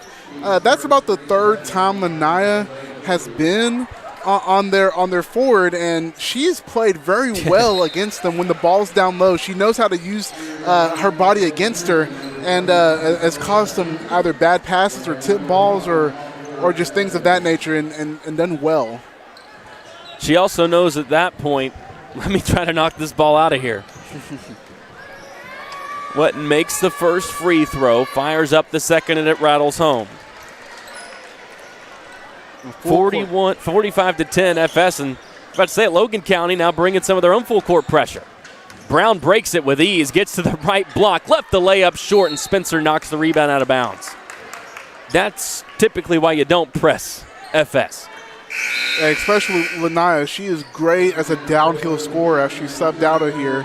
And we got most of our bench players in. Again, like we talked about earlier, we don't expect the energy level to go down at all. Mila Rigsby comes in for Lanaya, who may be finished for the night with 13. Larisha leads everybody with 16. They're the only Lady Cats in double figures in a 45-10 ball game. Rigsby picks up defensively against Wetton on the left wing. Adler tries to spin away from Downey. Instead, it goes up top to Borders. Drives. Runner left well short. It was well defended. Butler had the rebound and then walked on the baseline trying to tiptoe and stay in bounds. The only sad part right now, as a fan, is that we're not going to see Larisha's 40th career double-double. If my stats are right, she has 8 rebounds total. And I would assume that you got to figure she could get the other 2 if she wanted to in about 30 seconds. Probably. Pass left on the block for Bilyeu. Missed the first layup try over a double team. Got it back and then is tied up by Spencer. Arrow sends it back to Franklin-Simpson. Good job by Talia to get her hands in there and force the arrow. And on that rebounding, I mean, the rebounding battle is pretty even. Right now I have it 20-21, Franklin-Simpson. But, again, it's just the turnovers. I mean, Logan County just hadn't gotten up many shots. FS dominated the first time between these two teams, 38-21 on the boards. But tonight, I mentioned this earlier, usually most of your rebounds are defensive, and Logan County just hasn't been able to take that many shots. As the ball is knocked out of bounds on the baseline, it stays with FS. Rigsby to inbound. Gets it into Talia Spencer. They set a screen to bring free Taylor. She now drives to the left block, kicks it out. Downey working baseline. Stops inside and found on a layup try. That was a good drive there. I think she got maybe just a little bit too under the basket. Yes. She put her head down. She was going, driving that basketball, but she got a little bit too far under and hit the bottom of the rim, but still gets the foul call. And I mean, right now, we're working on free throws. She is a lot like Vanessa, where she's got that speed and athleticism to where if she can just learn the positioning side of things, the when to stop, when to go, there's a lot of untapped offensive potential there that we've seen develop with Vanessa, as Nasia Nolan is walking back to the bench with ice on both of her shins. Not too much to monitor. I just wanted to call Nasia out for it on the radio. As Sanaya misses both free throws, Spencer gets the board, can't finish it, laid up on the rim for a good second, and then fell off the front. And it'll go back to Logan County with a foul called on Majela. 45-10 our score. Franklin-Simpson leading it at Logan County. Running clock for the final 4 minutes of the ball game in the first half of this doubleheader. Borders up top, drives. Butler cuts it off well and has to swing it out to Wetton. Right-handed floater from 12 falls over two defenders. Even the shots they're making have been tough. Yeah, every shot's been tough and contested outside of maybe one layup they have as a turnover is Rigsby tried to go down low to Spencer, and that was a pass that if you're throwing that to Larisha Cawthorn, the trajectory is perfect. You can't throw it that high to everybody. Probably not. And Coach Taylor wasn't too happy about that either. I mean, she's still going to be coaching up these girls. She will coach everybody equally as Borders gets inside, slips around Spencer, flicks it out to the right wing. Another runner try, banked home and good. Count it and one for Addison Holloway. We've seen that this floater, this runner happen a couple times this game, and she's starting to hit them as we got, again, some subs for Logan County and another sub for Franklin. Jaden Spears in for the first time tonight for FS as Spencer comes out. Jaden had a great game against Russellville. 4 points. Showed us a couple of different hook shots. As the high arcing free throw rattles off for Holloway. And it's rebounded for Franklin-Simpson. They actually left Spencer in with Spears, so two bigs here. As Taylor drives, left her floater short, and it's pulled out of the pile by Alyssa Hampton for Logan County, who then had it knocked away by Butler, and she chased it down on the baseline. Off to Taylor. Lady Cats have numbers, but McKenzie holds on the left wing. Up top, Butler. Stops at the left elbow, goes down low, Spears, collects it, misfires, gets it back, and can't finish the second try. Spencer tips it back to her. Now Jaden swings it out to Rigsby. Down low, Talia all by herself. Turns, missed it long. Jaden with another board, and finally they finish. And the bench just erupts. That's 3 offensive rebounds, and what an amazing play right there. I mean, a missed shot, but again, you can't teach effort and you can't teach size either. That the size differential was there too, and those 3 offensive rebounds right there. I mean, what can you do? Somebody on that bench took the over on rebounds tonight, and they needed a few more. 1:40 left in the game. It's 49-14 Franklin-Simpson. Drive from the top of the key, knocked away by Butler. Taylor comes out of the pile with it. Dribbling up the left wing, stops. Thought she was going to pull the trigger. Instead, gives it to Majela. Down low, Jaden lost it off the hand, and it's pulled down by Avery Thompson, the 8th grader for Logan County. Then tried to whip it around to Nelson on the baseline, and she couldn't handle it. Out of bounds to stay with FS. 1:15 and ticking left in the ball game. You know, I was talking to a fan right before the game started as it comes in down low to Carmen Phillips. She couldn't finish, but her second try is in.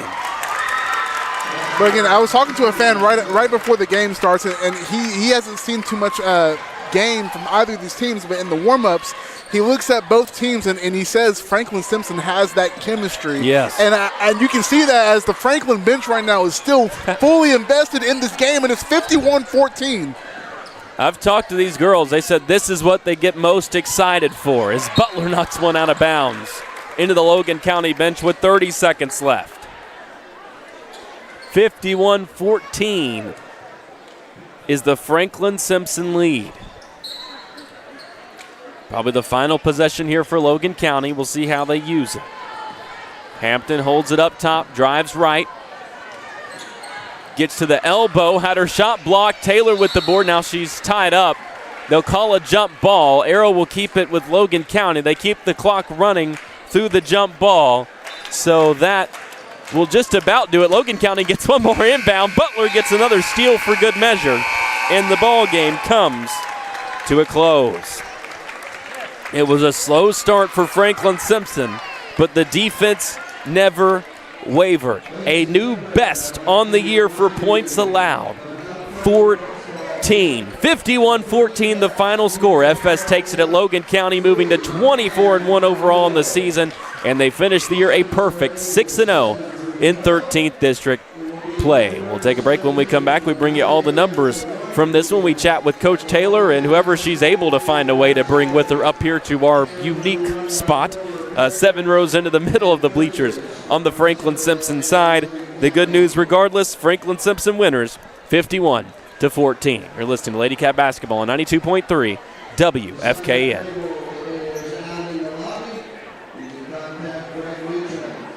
Let's do 4 minutes here. All right.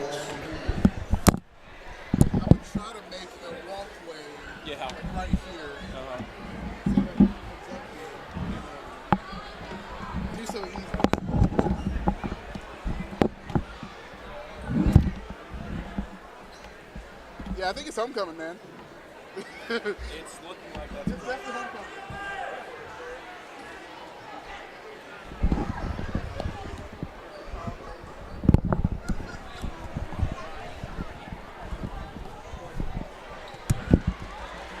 I gotta go check the scorebook because apparently I'm missing something.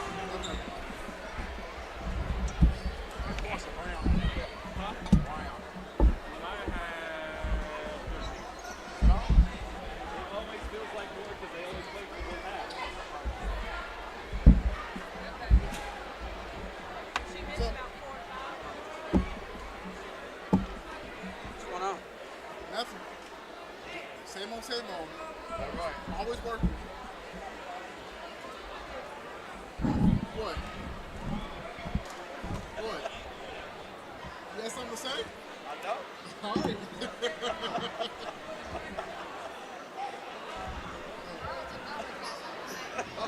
Not this time. Always.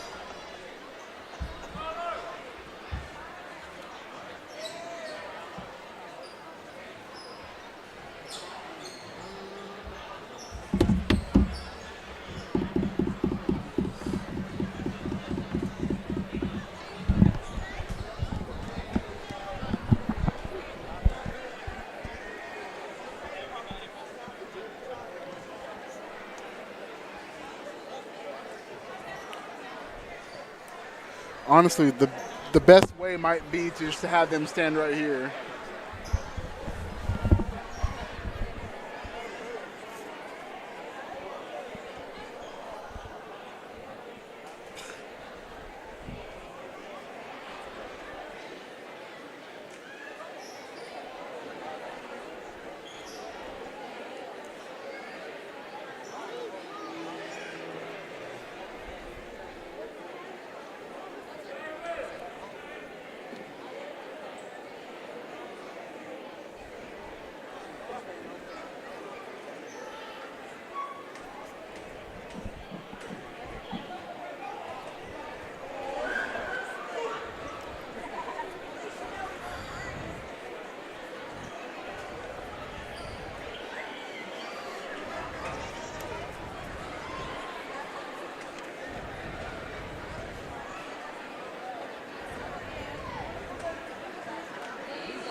Back with you here at Logan County High School, where we can confirm our earlier suspicions and, in fact, homecoming for the Cougars. And, well, so far Franklin-Simpson, well, they've played a little bit of homecoming. Spoiler, we got used to that during the football season. Franklin-Simpson, for some reason, everybody decided to schedule the Wildcats for homecoming, and Friday after Friday after Friday, the Cats came in and wrecked the party.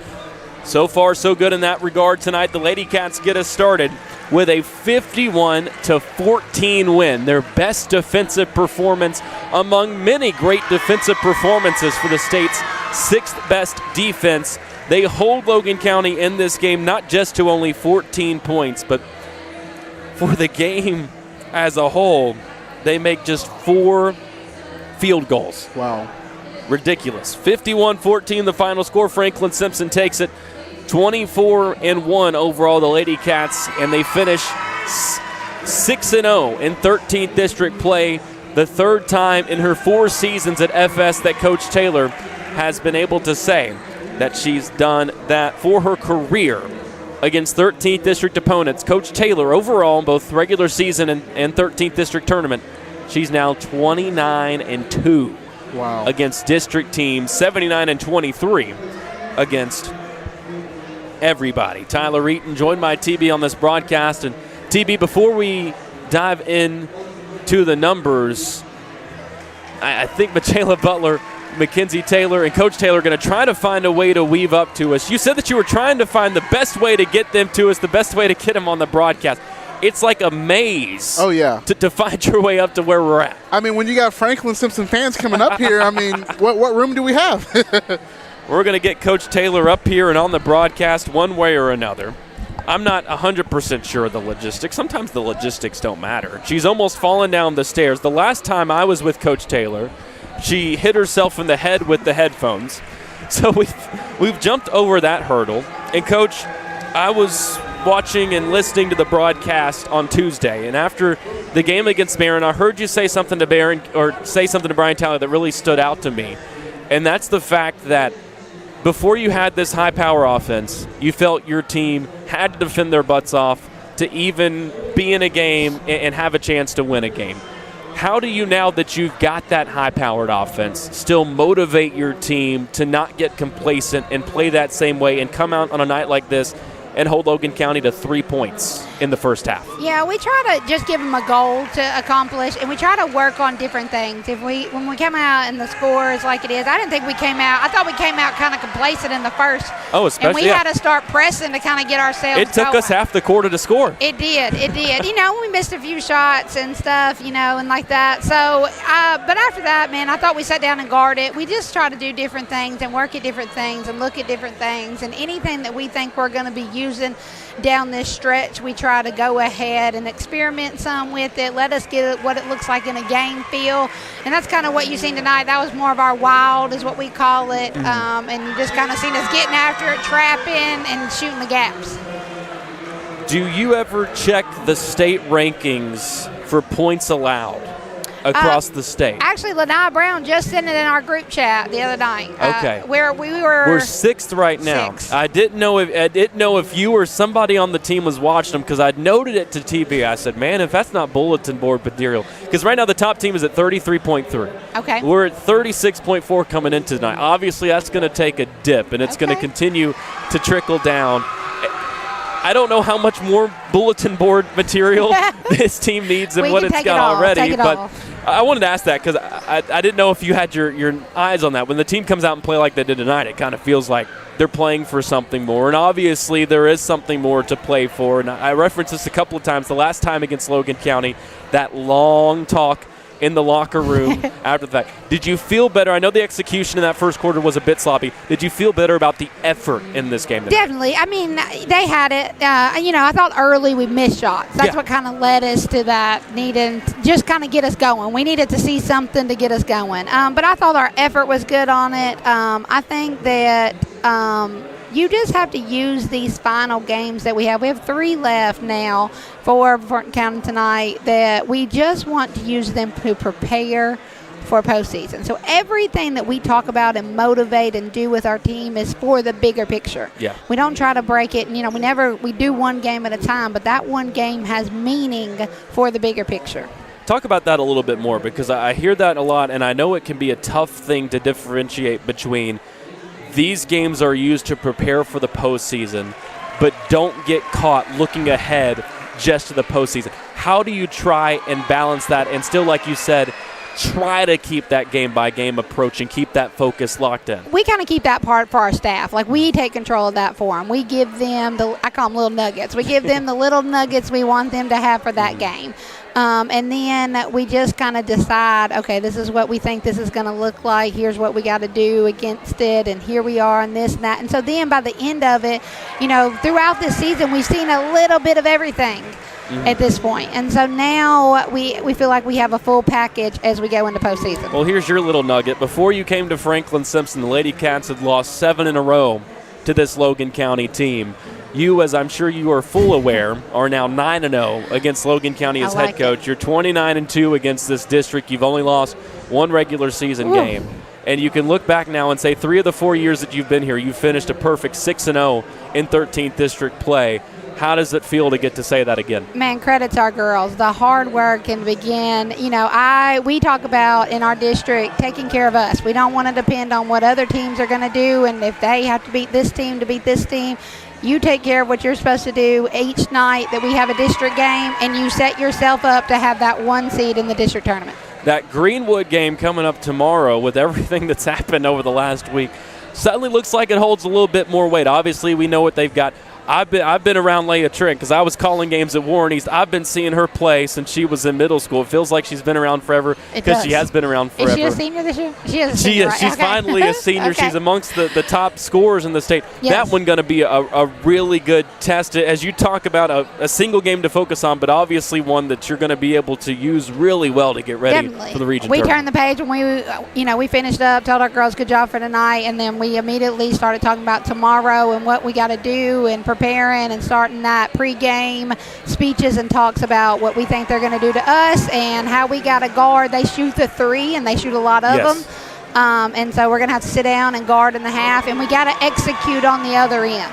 I'm going to expand your role as photographer because you've been killing it with this lately. And there's somebody I can't slight, and I'm going to ask you about her as my last question. All right. Because we talk about this young lady in a lot of different ways. Lanaya Brown. She finishes this game with 15, had 11 in the first half. We've seen her a little bit more in that, I'm not going to say snowbirding, when she gets back there to pick off those points. She's not cherry picking. Tonight she was taking it into her own hands and working on the break. She is just so tenacious defensively. We talked about this with somebody like Caitlin McAllister, where the points are secondary. Yep. With Lanaya, the points are maybe the 4th or 5th most important thing that she can provide. Definitely. But it says so much to me, and I was thinking about this earlier today. When you look at a team that has Larisha Cawthorn on it, that game by game, your MVP, you can look at and say, some games it's Lanaya, some games it's Larisha, some games it's Chloe, some games it's Sav, some games it's Caitlin. Tonight it felt like Lanaya was that MVP type player. I agree, man. She's driving the ball and finishing it really well. And that's, she's expanded that into her game. Yes. She didn't have that last year. She was always known as this little pest on defense that you better not put the ball anywhere near her or it was hers. And now she's expanded her game. She's able to drive. She's getting off those ball screens, that straight line drives, finishing at the rim. And she's even cutting a little bit off the ball, too. Yes. So she's looking really good. We're happy with where she's at. All right, I'll give you this for Lanaya. All right. We'll continue your amateur photographer. But before you go, I guess there is one more thing I should ask you. Tell about these two. Or have you brought the 2 girls with you to talk, or did they just come to accompany you? We got some young babes here. We got, a sophomore, Kinsey, and our freshman, Majayla. They're going to spend some time with you on the radio. Majayla, I think we've had Majayla on before. Once. Kinsey is my stepdaughter. Have you never talked to Kinsey? We haven't talked to Kinsey yet. Well, she's a little shy. She's a little nervous. She's my stepdaughter, sophomore. So here she is. We'll see you. Oh, you're just handing it off to her. Yeah, usually we'll let them choose who goes first. Kinsey's going first. You heard it from Coach. We'll see you tomorrow. Bye, Tyler. See you tomorrow. That's Coach Taylor joining us on our post-game show. Kinsey has been thrown right into the fire. So, Kinsey, I'm going to ask you the simplest question you'll get. You nervous? Yes. So, Coach Taylor stepped in here because usually if somebody's done this before, Majayla's been on here one time. Usually I'll say, okay, we're going to let them go first. Yeah. Ashley said, no, you're going first. So that's what happened here. That's why you're going first. How does it feel, first of all, to finish the year undefeated in district play, get a big win at Logan County? Always good to beat Logan County, right, no matter what the score is. But you can say that you finish off the district slate undefeated. That's got to feel good, right? Oh, absolutely. It feels great, and to do it with this team, like I wouldn't want to do it with anyone else. Tell us a little bit, and this is going to be a question that I'm excited to ask because you were literally the only person I can ask it.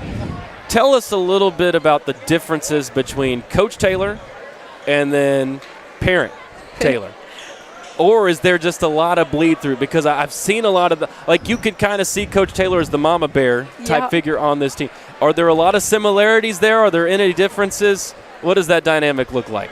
There's a lot of similarities, and on the court I don't see mom, but at home sometimes maybe it's a little bit of Coach Taylor, but she does a good job of separating them. Talk to us about your role on this team, because obviously it's one that's going to continue to grow. It's a deep junior class in the backcourt. All of them very similarly cut players. You a little different from that cloth that you've got Lanaya. You look at Vanessa, Sanaya, Nasia, and I lump all of them into the same conversation. How have you been able to find your way and practice against those girls and the opportunities you've had to watch and then come in and play? How have you been able to find your role on this team? You know, they do get the majority play time, and I am a teammate that's supporting all of them, whether I get playing time or not. And in practice, you know, playing against them, it gives us a sort of competition that we don't really see, and it really pushes us to do better. Is there somebody in that group, we can throw Caitlin into the conversation as well, that you would say your game is most similar to, or would you say that you're kind of unique? Because I was talking about this with Mila, and she said, well, I don't know if there's anybody that gets a lot of those minutes that I would compare my game to. Right. Is there somebody for you that you would make that comparison, or somebody that maybe you're watching the most to try to pull from their game? Honestly, I would say Jasmine. Like, she has the shooter role, and, you know, everybody else in that group is super athletic and stuff. And, you know, I don't have all of that, so I really just have to work hard, and so does Jazz, and she does a great job of it. So we just both have to work really hard for it. I almost jumped out of this spot, and it's very difficult with how I'm trapped in behind this table. When you didn't shoot over there on that left wing, I was so surprised. I was like, that is the first time I've seen Mackenzie get an open shot and turn that thing down. You are a natural scorer. You've got an eye for putting the ball in the bucket. Have you just always had that since you've played basketball? Is that something that's developed, a confidence that's developed, or where does that confident shot come from? I would definitely say it's built over the years, and with my teammates, like cheering us on the bench whenever we're in and stuff. They really just cheer us on, and it makes you feel like, okay, maybe I can shoot this, maybe it will go in. But just that time, I don't know, I passed it up to a teammate, and they got the bucket. It is that now. There are some people. It's trying to think of a really good comparison for this. I've heard a few like some football players will say like a quarterback on offense. He'll say that he gets more excited when the defense scores compared to if he throws a touchdown. For you, do you get more excited if you pass to somebody and they score, or are you still more excited if you put one up and it goes I mean, in? of course, I'm going to be excited if I make one. I love that honest answer, because the people that say the opposite are always lying, and it's not the honest answer. Yes. So I appreciate that. Of course, you know, I love shooting and it goes in and my teammates cheer me on, but I love whenever I throw a pass and they make it. It makes me feel good. It makes me feel good for them.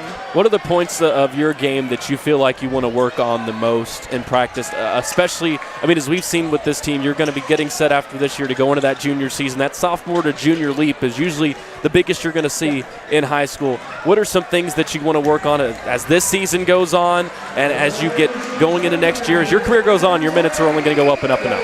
I would say definitely defense, because, you know, offense with this team, I would say, almost comes naturally, and we all know how to play together. The defense creates the offense. Yes, and I would say definitely getting better on my own defensive game to help the team.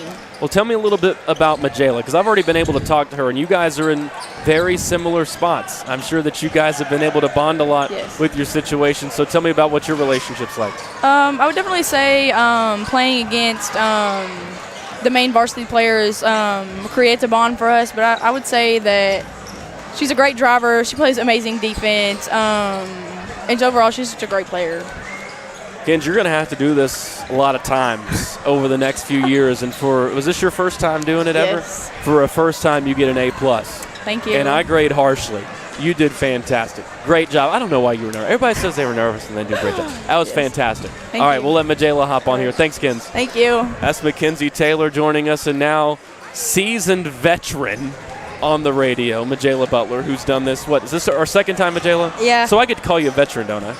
Yeah. So I put Kins on the spot there at the end, and we'll start there. What is your relationship like with Mackenzie? You guys, I know, working hard together in practice, going up against that group of starters that we see all the time. What's that relationship like, and what's Mackenzie like that maybe she won't let on the radio for us to know? Yeah, me and Kenzie are best friends. She's pretty fun and funny at the same time. She could be mean sometimes, but yeah, our relationship's good. Like, it's a good little bond. I think that mean streak, that might just come with being a Taylor. Yeah, and we've been playing basketball since we were young. Like, How long have you guys been playing together?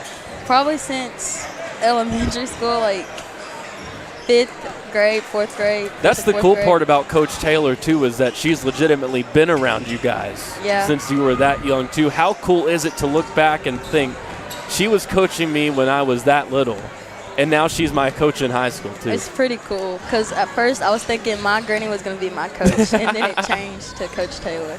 Well, you guys finished the year in district play undefeated.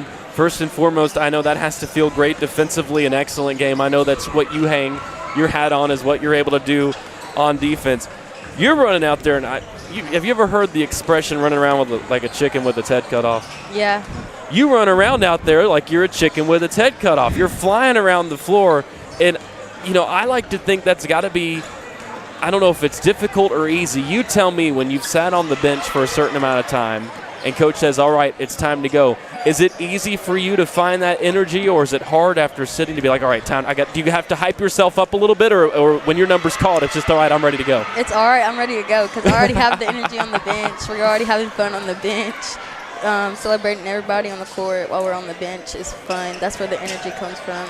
Now it comes from the pre-workout. Well, yeah, the beginning half of the game. Now, that stuff is taken seriously. I know sometimes Coach Taylor had to chime in and make sure that you guys are on, doing the right thing ahead of the game. You get in there, and defensively, it's what I love. Coach Taylor doesn't stop coaching that defense. You guys don't stop playing defense just because certain players come in at a certain time. And when you guys in that second unit start to make plays, the starters make a lot of noise on the bench. How much do you love the excitement that they give you? Because when you're out, you're obviously cheering on everybody in the game. And then when you get in there, how cool is it that they give you that same excitement and the same cheers? It's cool. I really like it, because it just executes on and off the court. Like, it's just a thing that we already had. Now, I was talking to Kins about this. You guys are in similar spots where as your careers go on, you're going to get a lot of minutes, and you're going to start playing a lot more for this team. And she was able to pinpoint in terms of how she plays that Jasmine is probably the number one person that she looks at in terms of play style and things that she's taking away from her. Is there one player, or there a group of players that you're looking at and pulling from specifically with how they play, kind of matching up with how you feel like you play? Yeah, it depends. On defense, I watch Lanaya and Vanessa and Caitlin, and then on offense, it's either Vanessa or Caitlin's spot or Naja's spot. That's a good group to pick from, and it's amazing when you've got a team like this where there are so many different players that you can pick from, because we got a lot of different skill sets on this team, don't we? Yeah. Got a lot of different players that can do a lot of different things. Before I let you go, I'll ask you what I asked Kenzie as well, because for a young player, this is a big thing to focus on too. What are the biggest things that you feel like you need to work on in your game right now? Probably get more confident in driving and pulling up more and fixing my shots. Like, when I'm open on the three-point line, I need to fix that.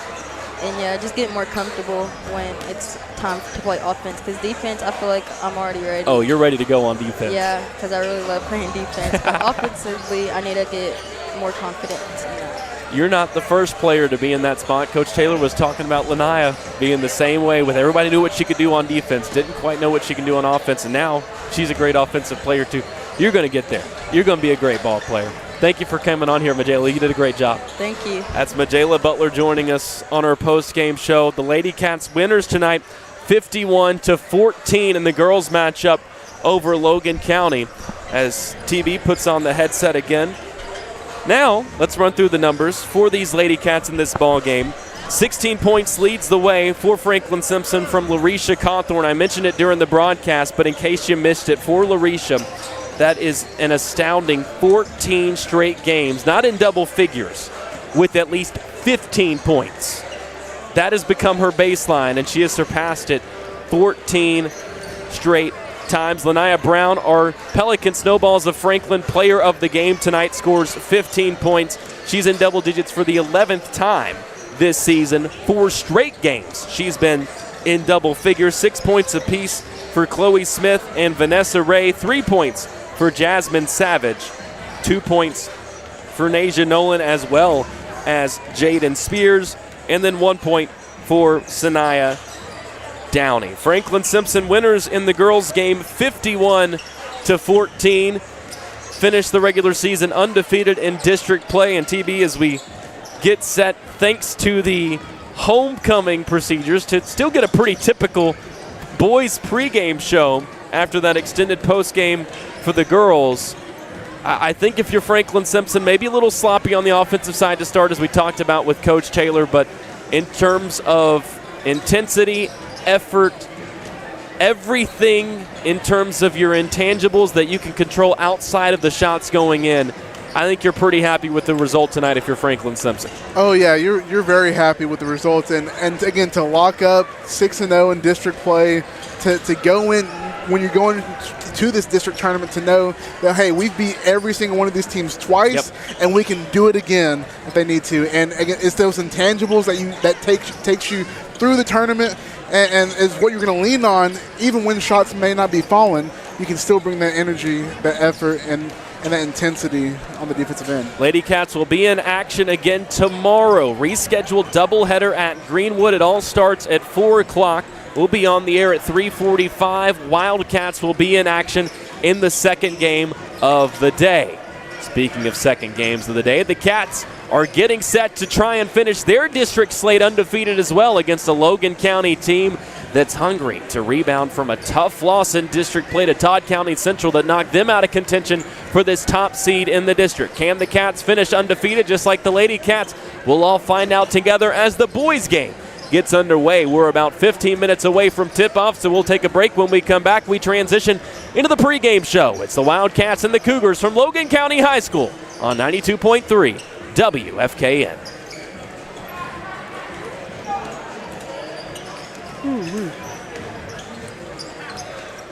Let's do 3 minutes here.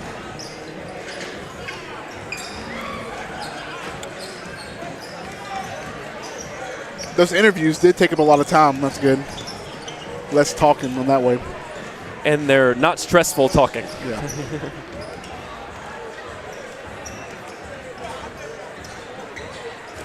I've always loved Logan County's warm-up gear. I'll give him credit. Those are nice.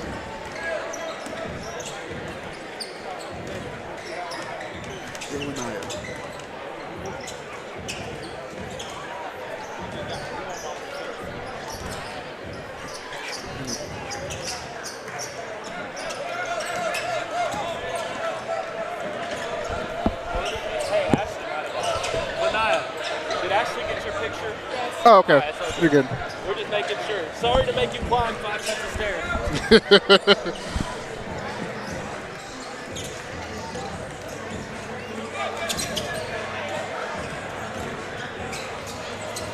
You don't got another piece of paper, do you? Yeah, I can. I'll save them for you. Let's go.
Getting set for our second matchup of the night here at Logan County High School, a District 13 doubleheader, the final one of the 2023-2024 regular season. Pits the Franklin-Simpson Wildcats against the Logan County Cougars here in Russellville. I'm Tyler Eaton, joined by Tavius Babb. And TB, these are two teams, two rivals. We've seen it year after year. The games tend to be close. They tend to be heated. Franklin-Simpson won the first matchup.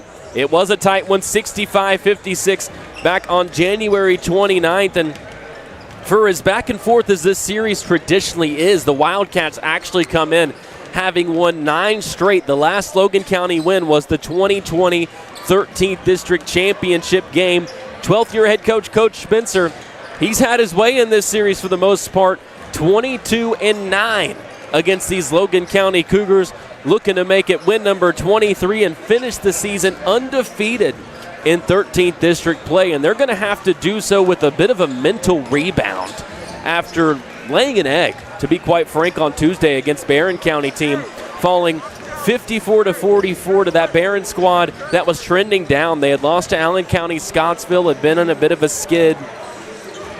Wasn't quite the same Barron County team that we saw coming into the season. Franklin-Simpson, you would think, would be, if you had Vegas odds, favored to win that ball game. Did not play at all and really left me, and I watched the game. I was still kind of scratching my head trying to figure out, man, what went wrong? We had scored 60 or more, 6 straight coming into that game and only score 44. But even with those offensive numbers, TB, my mind went right to where Coach Spencer would. And that was defense. Barron County shot nearly 50% from the field, made 7 threes. Franklin-Simpson won the rebound battle 25-24, but if you watch that game, that was one where the eye test really tells a different story. The Cats weren't boxing out, gave up some offensive rebounds, second chances, and they didn't shoot it well enough on the other end to make up for it. Under 40% from the floor and just 2 for 13 from 3. Only got to the line 14 times, only made 8 of those, and it made me kind of backtrack because I'd been keeping a note of the difference in free throw shooting and wins and losses for Franklin-Simpson, which is stark. When they win games, they shoot 71% from the line.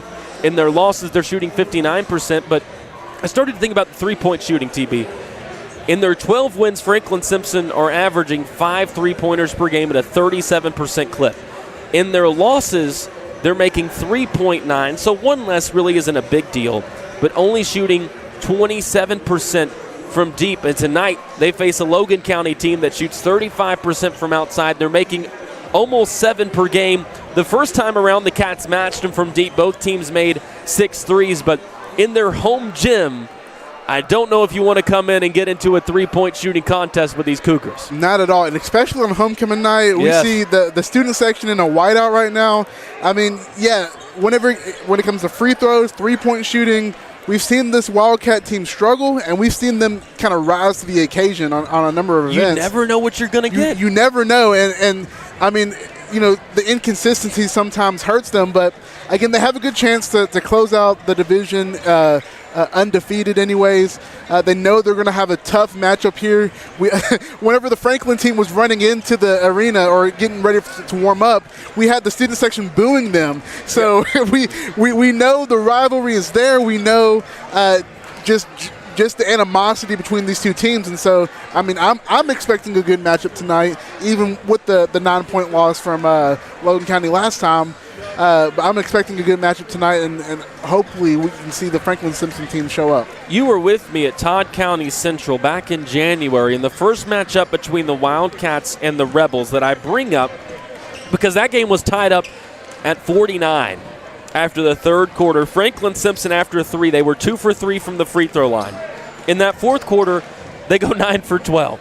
Again, you never know what you're going to get from this team, but when it matters, more often than not, they have risen to the occasion. When it comes to this district, every single time they have risen to the occasion. Now, one thing they're going to have to do, they're going to have to score more than 50.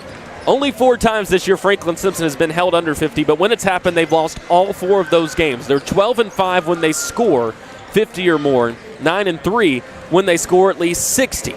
They checked that 60-point box against Logan County the first time around, but that was a weird game. Franklin-Simpson scored 18 first-quarter points, then did not score for the first 4.5 minutes of the second quarter.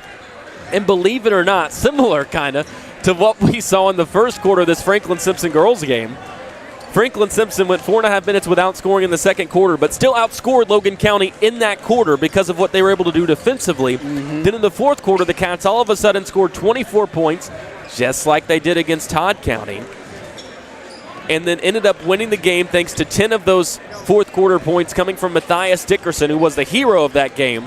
Had 20 for the night with 4 triples. Like I said, made 6 3-pointers, just like Logan County did.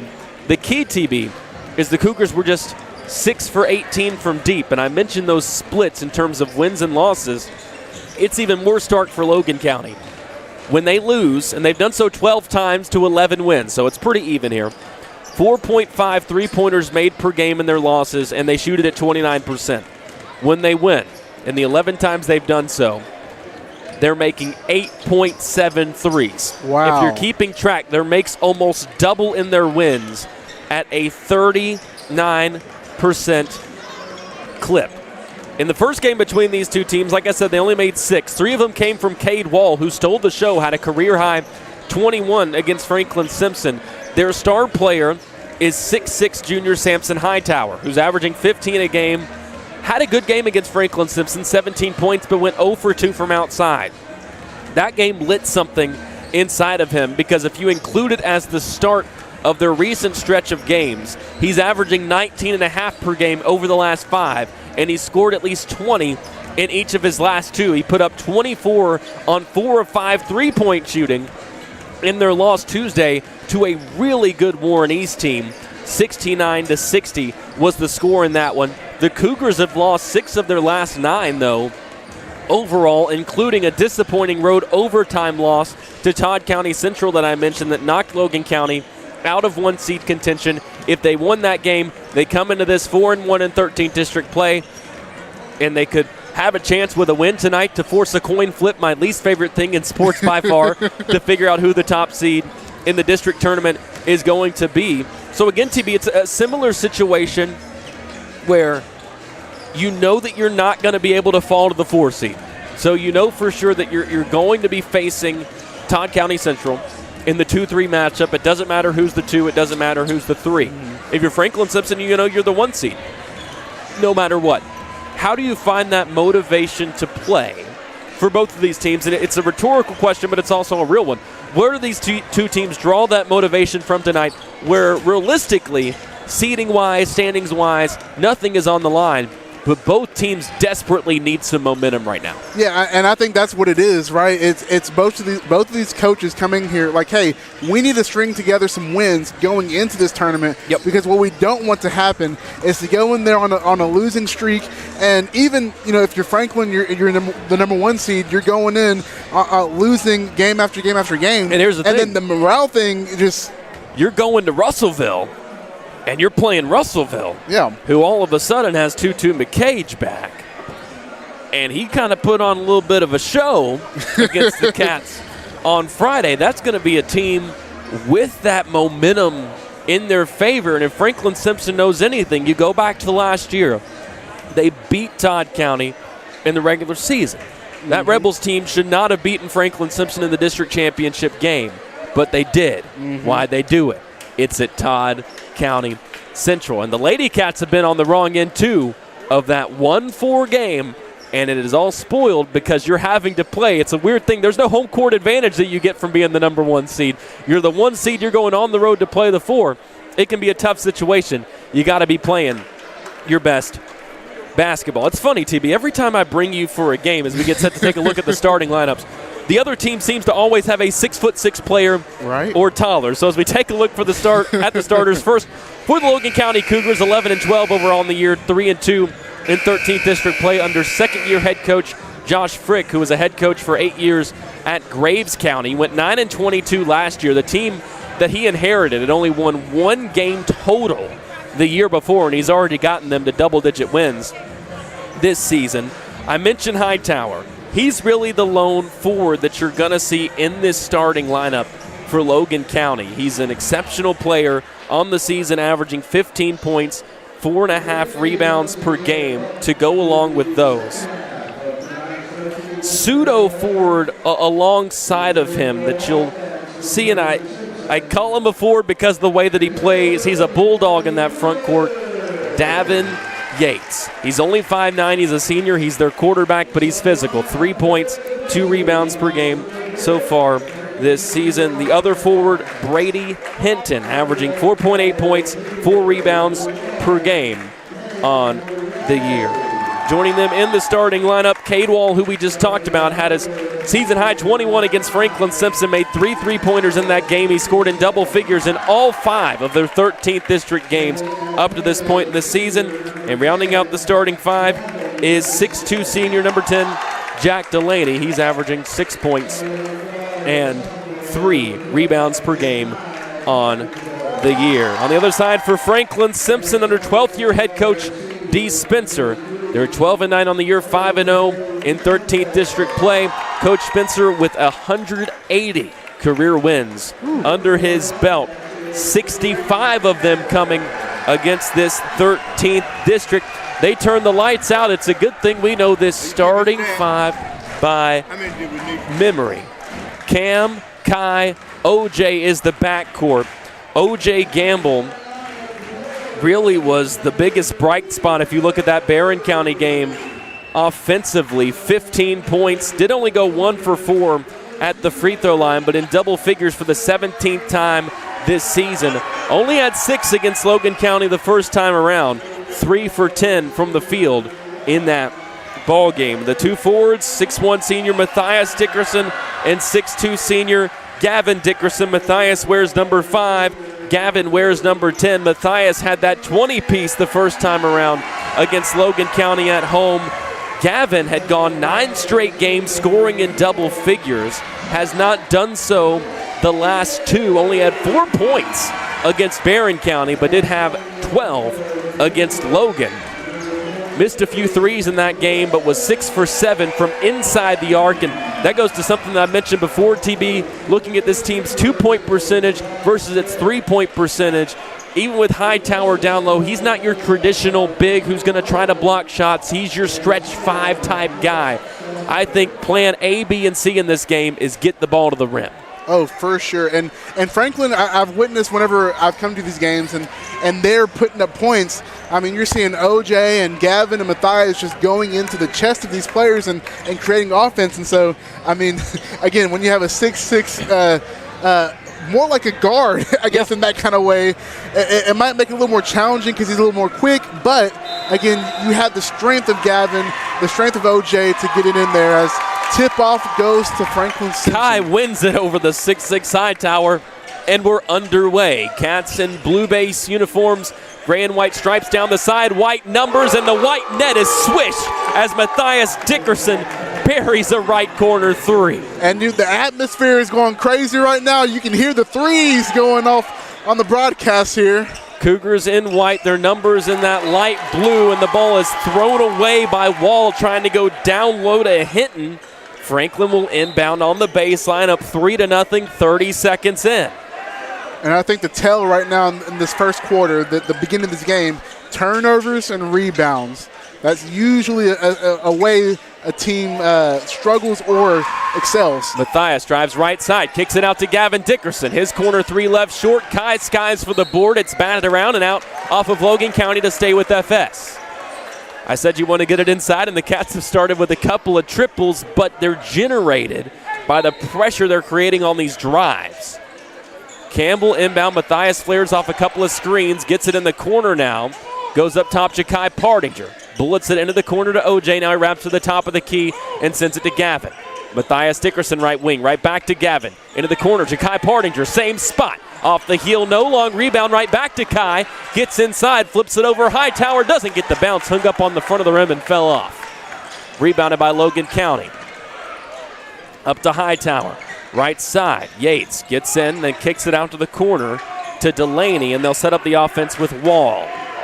5'11 senior, averaging 10 a night, 35% shooter from deep. That's what they shoot as a team. Top of the key, Hinton swings it over Yates. Up top, Hightower. Sets a screen as he leaves it for Delaney. Spins left, kicks out Hightower. 3 over Partinger. Buries it. And he holds up the 3 for good measure. And that 50 percentage right there from 3 is what you're going to see from Logan County How tonight. about that for a 6'6 forward, 50% from outside. And he just went 4 for 5 against Warren East. He's 1 for 1 tonight. It's 3-3 as Matthias collects a tipped pass, holds it on the left wing against a 2-3 zone look from Logan County. Cam tries to go down low, had it deflected. Who touched it last? They're going to say Ray did. It was him or Delaney, and Ray had the last touch as it went out of bounds, was trying to take it low to high and just lost it. As Delaney was able to get a hand in and knock it away, but Ray was the last to touch it.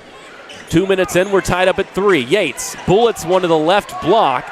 It's collected at the last moment by Delaney. They work it around the perimeter to Hinton, who gets inside but lost it. Gamble forced it, Partinger up with it. Jakai into the front court. Left side, Ray. Now holds it and sends it back Jakai, and they'll set up the offense. Cam wraps around to half court. 5.5 minutes left opening quarter, still 3-3. Ray, right corner, Jakai Partinger. Looks down low, now gives it on the baseline to Gamble. Working on Hightower, spins, no look pass. Matthias Dickerson missed it long. Hightower spikes the rebound against the floor, and Wall is the one to come up with it. Pass to the left side, Hinton gets inside. Gavin goes up and swats it away. Here comes Kai. Inside, leaves it for Matthias. Missed the layup. He thought Hightower was going to contest, but Hightower left it alone. Matthias just missed it.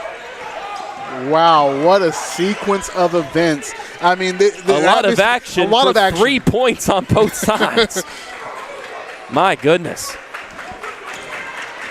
Wall spins off, gives it to Hightower up top against Matthias. Now left side into the hands of Delaney, defended by Kai. Right side, Wall fakes a 3. Now brings it back out to the top of the key to Hightower. Wraps, gets a screen, swings it out left side. Franklin-Simpson defending well. Into the corner, Wall. They've got OJ switched on to Hightower, who gets it right side. Now to Wall, and OJ picks him up as Matthias gets back on Hightower. Good job switching back to the matchups as Hightower comes to get it between the circles. 4:15 left in the quarter. Ball stuck right now for Logan County. Hightower, left elbow extended, now gives it off to Yates on the wing. Hinton, top of the key, now right side, Delaney. Hightower, up top, triple, rattles out, no. And Gavin Dickerson has the board. He brings it all the way up the floor, and then he carried it. Lost control and then tried to cup it.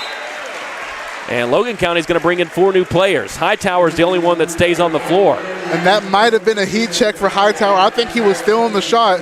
But right now, again, I think the emotions are high of this game. A couple of unforced turnovers by both teams, 2 to be exact, by both teams.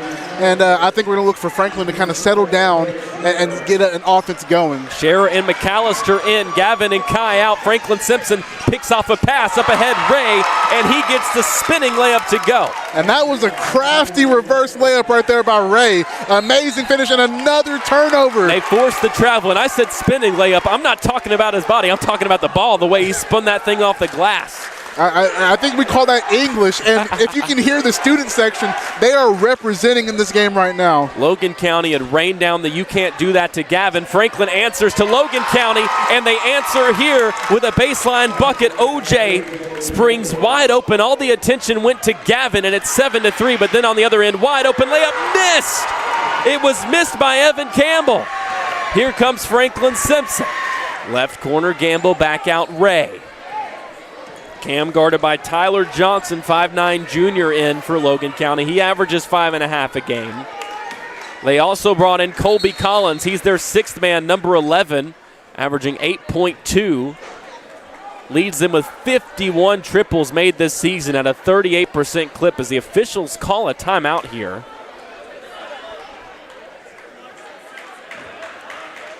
Not sure what it was for. They're going to have Logan County bring in 4 subs. Again, Hightower the only one to stay in, and I think that was just a coaching sub from Coach Frick. He took out the other 4 starters for about a minute. Now they go right back in. 3:30 left in this first quarter, so starting 5 back out there for Logan County, and it's 7-3 Franklin-Simpson. Right corner, Scherer, now to McAllister. Logan County has shifted here, TB, to a 3-2 zone. Gamble splits it wide open in the middle of the lane and throws in a hook shot from 5 feet. 9-3 FS. And that was Ray's second assist of the night. He's had some good, easy finds to Juice both times in the paint. Right elbow, Yates looked in the corner. Instead, he's going to pull up from 8. Left it short, barely clipped the rim. Cole with the board, out to Ray. Here comes Cam right wing. On the baseline, Brody. Up top, OJ. He's all alone, but coming out to guard him is Delaney. Now it goes on the left wing. Ray into the corner. Matthias thought about a triple. Now goes out to Brody. Up top, Cam.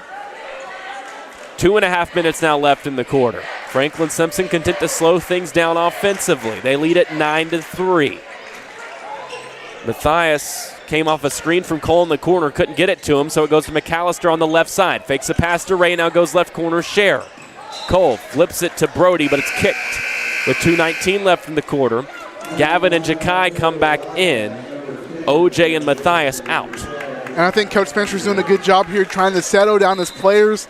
They've gotten open looks on just about every shot they've taken, especially in the paint, in the corner 3 right there. And again, Cameron holding the ball up court. They're going to set their offense up and slow things down a little bit. Left side now, Brody has it.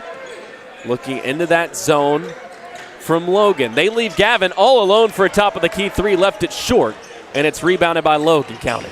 That's where you don't want to fall in love with those. Wall gets inside, forces 2 defenders into the air, and now leaves it for Hightower in the corner. Picked up by McAllister, now back outside to Wall. Hightower's got the only 3 for Logan County so far with under 2 minutes left in this first quarter. The Cougars average 60 a night. Double team set up, but it goes to Hightower in the corner, now up top to Wall. Kai comes to meet him a couple of feet from half court. Left side, Yates, defended by Scherer. Looked like it was going to be a screen from Hinton, but he split, and instead it goes up top to Hightower. Now right wing Delaney to Hightower in the corner, guarded tightly by Dickerson. The defensive intensity is excellent right now. Hightower fakes, drives, spins right, defended well, but he got fouled between the double team of Scherer and Gavin Dickerson. They call it on Cole. It looked like otherwise Gavin had another block. And that was good defense right there. The only one thing I would say to point out is I don't believe you want to even a fake or hedge on a drive whenever you have Hightower in that short corner as he makes his first free throw. He's one of the best in the state. 8th to be exact in free throw shooting at 86%. As a team, they're top 50 at 71%. And Hightower makes both. He's got all 5 for Logan County. They trail at 9-5 to Franklin-Simpson. 1:15 left here in the first quarter. Ray walks it up. Gamble leads FS with 4. Matthias has 3. Cam has the other 2. Kai left wing now gives it to Gavin Dickerson in the corner. Back out to Kai, and it goes up top Cam. He just holds it at half court. The rule has been 45 seconds and under. Coach Spencer holds for 1. We're not quite there yet as Kai gets it left wing. Picks it up and sends it to Cam. Right side, Brody looks into that zone. Goes baseline to Jakai. Picked up by Hightower. Puts it on the floor, now outside to Brody. Back to Kai in the corner. Gets around Hightower, stuck midair. Got caught, threw it away, but then Logan County threw it right back. And Brody steals it now. Coach Spencer's going to hold for 1. 30 seconds left in the quarter. Franklin-Simpson bailed out there. They get another chance. McAllister nearly walked with it, now sends it cross court to Kai. Up top, Cam, 20 seconds left in the quarter. Jakai puts it on the floor. They leave him wide open for 3, and he missed it off the back of the rim over the backboard, and Coach Spencer is pointing at the scoreboard like it's the WrestleMania sign. He did not like that decision at all. He wanted them to hold for the last shot. 11.6 seconds as Logan County gets it back, trailing by 4. They go right to Hightower. Gets away from Scherer, sends it left corner. Delaney triple, and that's why you hold it for 1. Cats have 2 seconds. 1 second. Kai from half court. Right on line, but it's short off the front of the rim. And Coach Spencer says first things first. That's why We hold it 9-8. Logan County has cut it to 1 with a quick 5-0 run to end the opening quarter. 1 point lead for FS after 1. You're listening to Wildcat Basketball on 92.3 WFKN. A minute.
Nine to 8 is the Franklin-Simpson lead as we get the second quarter underway from Logan County High School. The Cougars have the ball to start the quarter. They go to Samson Hightower, their best player, who misses a contested layup on the left side to start the frame, and Franklin-Simpson has it going the other way. Quickly downloaded Gavin up top. Kai lost control.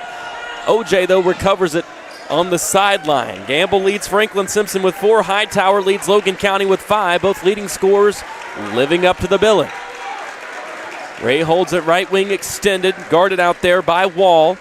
Goes up to the three-point line into the corner. Matthias goes down low. Gavin, it's deflected out right back to Matthias, and they'll reset. Now left side Kai. Gavin pops out from a screen from OJ. Gets inside, now leaves it for Gamble on the block.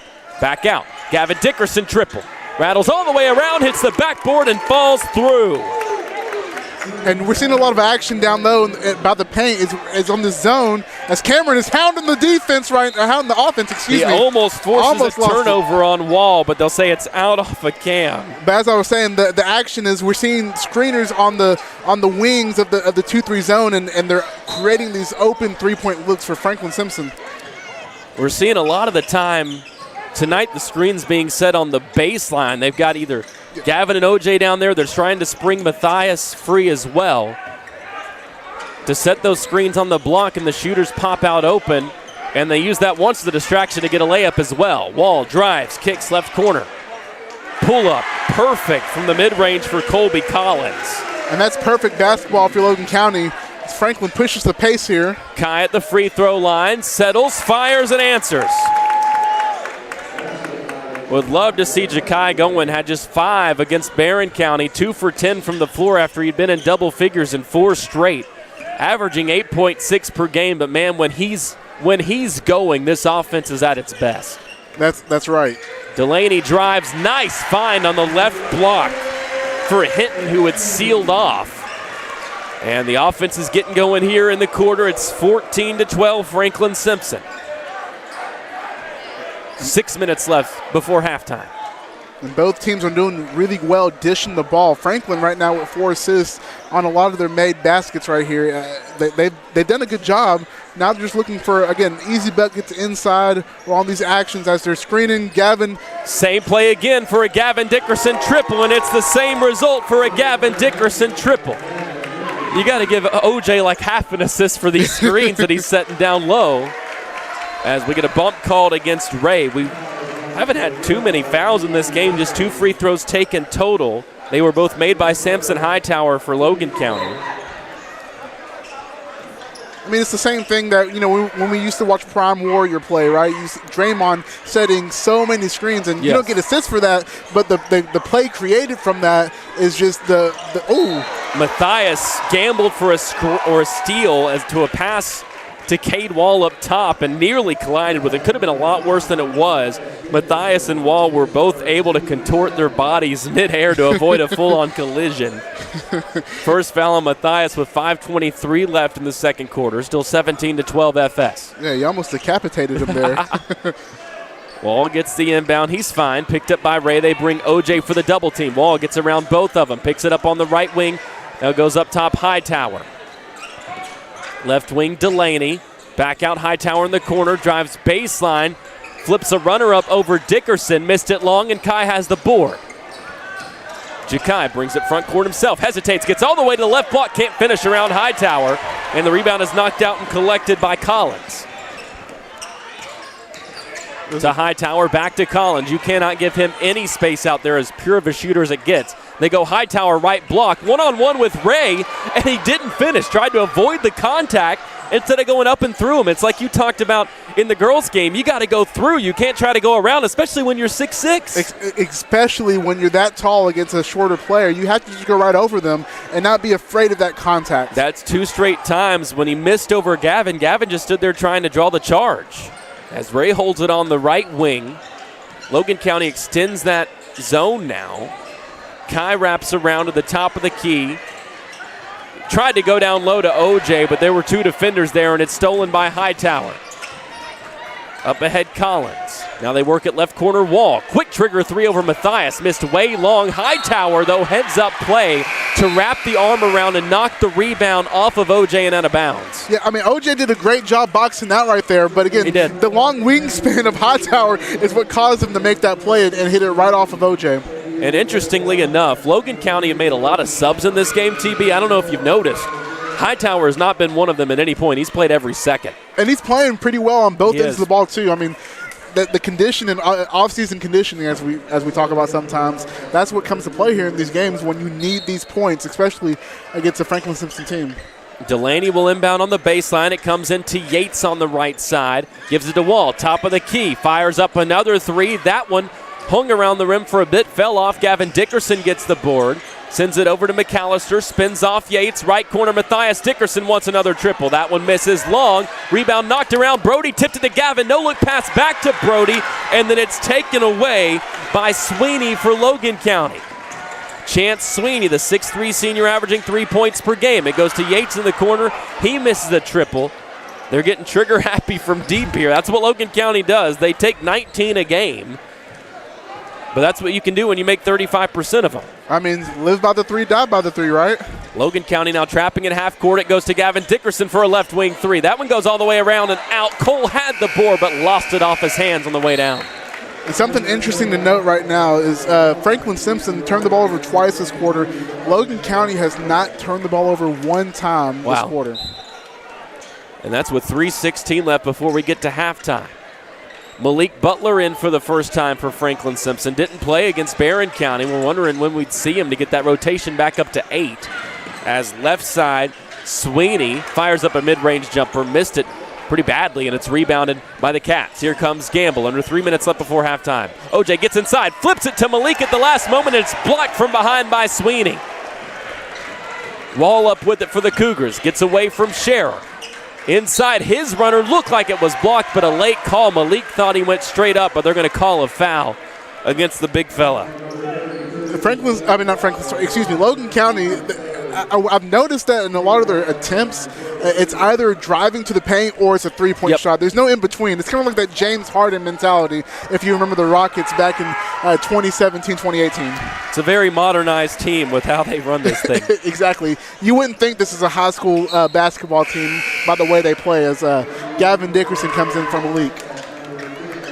No foul trouble so far for either side, as Wall, a 70% free throw shooter, makes the first of these 2. Fires up the second, and it's perfect. 2:47 left before the halftime break. It's 17-14. Franklin hasn't scored here in a minute or so. I think we're going to look to see if they're going to set up a play here, as it looks like they're in a high 2-3 zone, or maybe 2-1-2. They're extending this zone. They've used a lot of different zones. We've seen a 2-3, a 3-2 that's kind of warped into a 2-1-2. Mm-hmm. And at times they've just gone out there and trapped at half court as OJ gets a screen from Cole, works at the elbow, pulls over 2 defenders and rattles it home. And what makes that play so special is Juice. He jumps so high and he releases at the top of his jump is whenever he releases the ball. And it's hard to contest a shot like that. I say it's over 2 defenders. They're really just sitting watching him shoot it. Exactly. Left corner, triple for Logan County. Misses long off the hands of Sweeney, and it's rebounded by Gavin Dickerson. Under 2 minutes left in the second quarter. And that's Gavin's 4th rebound of the night. He's doing a great job on the defensive glass right now. Gavin leads OJ does with 4.3. Gavin right behind him with 4.1 a game. As Ray walks up top, was faking a pass to the right side, tried to go back left. And they call a travel. And that's Franklin's 3rd turnover of the quarter. That's their 6th in the half. Not too many turnovers this game from either team, but we see whenever a team starts to get on a run or starts to get some momentum, that's whenever that turnover kind of comes into play and it kind of kills it. Johnson, Hinton, and Collins back in for Logan County out there with Hightower and Delaney. Hightower has it on the right elbow, guarded by Scherer. Gets past him, pulls from 8, missed that one long. Rebound on the baseline, picked up by Ray. Initially Logan County trapped, but now they let him go with 1:20 left in the half. 19-14 FS. And that was a good move by Hightower, too. He created a lot of space. He just couldn't knock it down. Right corner, Gavin Dickerson wants his 3rd 3 of the quarter. Missed it off the heel. Johnson has the board for Logan County. Right side, Collins chases it down in the corner. Good closeout by Brody. Looked like he walked. They don't call it. And now it's deflected out of bounds. Walk or a double dribble, one of them. Coach Spencer went crazy for a double dribble. I don't know how it's neither. Yeah, I really thought it was a double dribble there. He looked like he dribbled into the corner, picked it up, and then dribbled back out. And then, and if Spencer, he didn't dribble it into the corner, was that not a travel? I don't know. Something like that. And instead, it stays with Logan County. Hightower to inbound in front of the Franklin-Simpson bench. 1:02 left before the half. Johnson holds it at midcourt, now goes on the elbow to Hightower. Pitches it right back to Johnson, but Matthias defends that super well. And Johnson has nowhere to go. Gives it up top to Delaney. That's more that modern action where you use that dribble handoff as a screen. Right side, Hinton fakes Gavin into the air, up, under, but he missed the layup long. OJ tips the board out. Collins chases it down for Logan County. They've got 35 seconds. And Logan County doing a great job getting some open looks, just can't finish it. Collins fades from the free throw line. That was a bad look, missed it, but an offensive rebound creates a foul. Hinton will have 2 free throws as they get the foul on Gavin. And again, Logan County, we saw 2 straight times right there where they got good open looks, freezing the Franklin defenders, got Gavin jumping out of the gym, but just couldn't make a layup. And then, they get the rebounds, and now it turns into free throws where they make the first. And again, if you're Franklin, you're doing decently well on rebounding the ball. You're out rebounding this team, but the one thing you can't do is give up offensive rebounds to create multiple opportunities for them to score. What we talked about with the Barron County loss, 54-44, the final in that game on Tuesday. The Cats out-rebounded Barron County by 1, but gave up so many offensive rebounds and second chances as Hinton makes the second free throw, and it's 19-16 FS. Still holding on to a 3-point lead, 20 seconds to work with before halftime. Ray, right side to Ja'Kai Partinger, who's back in. Left side back to Ray, 15 seconds left. Left corner Matthias, now back out Cam. 10 seconds. Ray, deep left wing, gets a screen from Gavin. Goes right side, OJ, kick out right corner Kai. Back to OJ, spins off, goes to Cam. Fakes a 3, he's open after the fake, and he missed it long. He got a good look right there. He just got too much on it. Defense has ruled the day. Literally, here at Logan County High School, it's 19-16 at halftime in this boys matchup between the Wildcats and the Cougars. We'll take a break. When we come back, we'll bring you all the numbers from this opening half. Also, give you a little recap of the girls matchup in case you missed it. The Lady Cats running away from the Lady Cougars to finish their regular season undefeated in 13th district play. The Wildcats looking to do the same. So far, they're up by 3. After 16 from Logan County High. You're listening to Wildcat Basketball on 92.3 WFKN.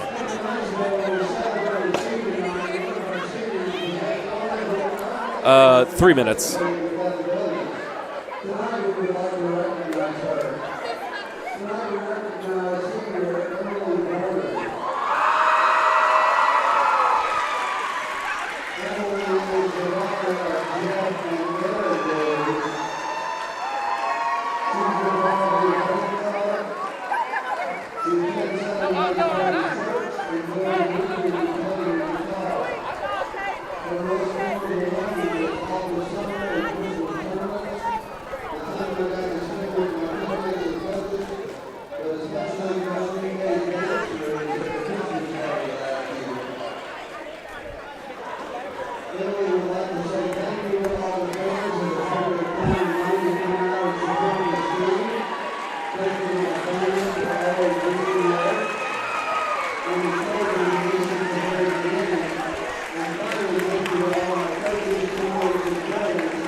Ooh, me.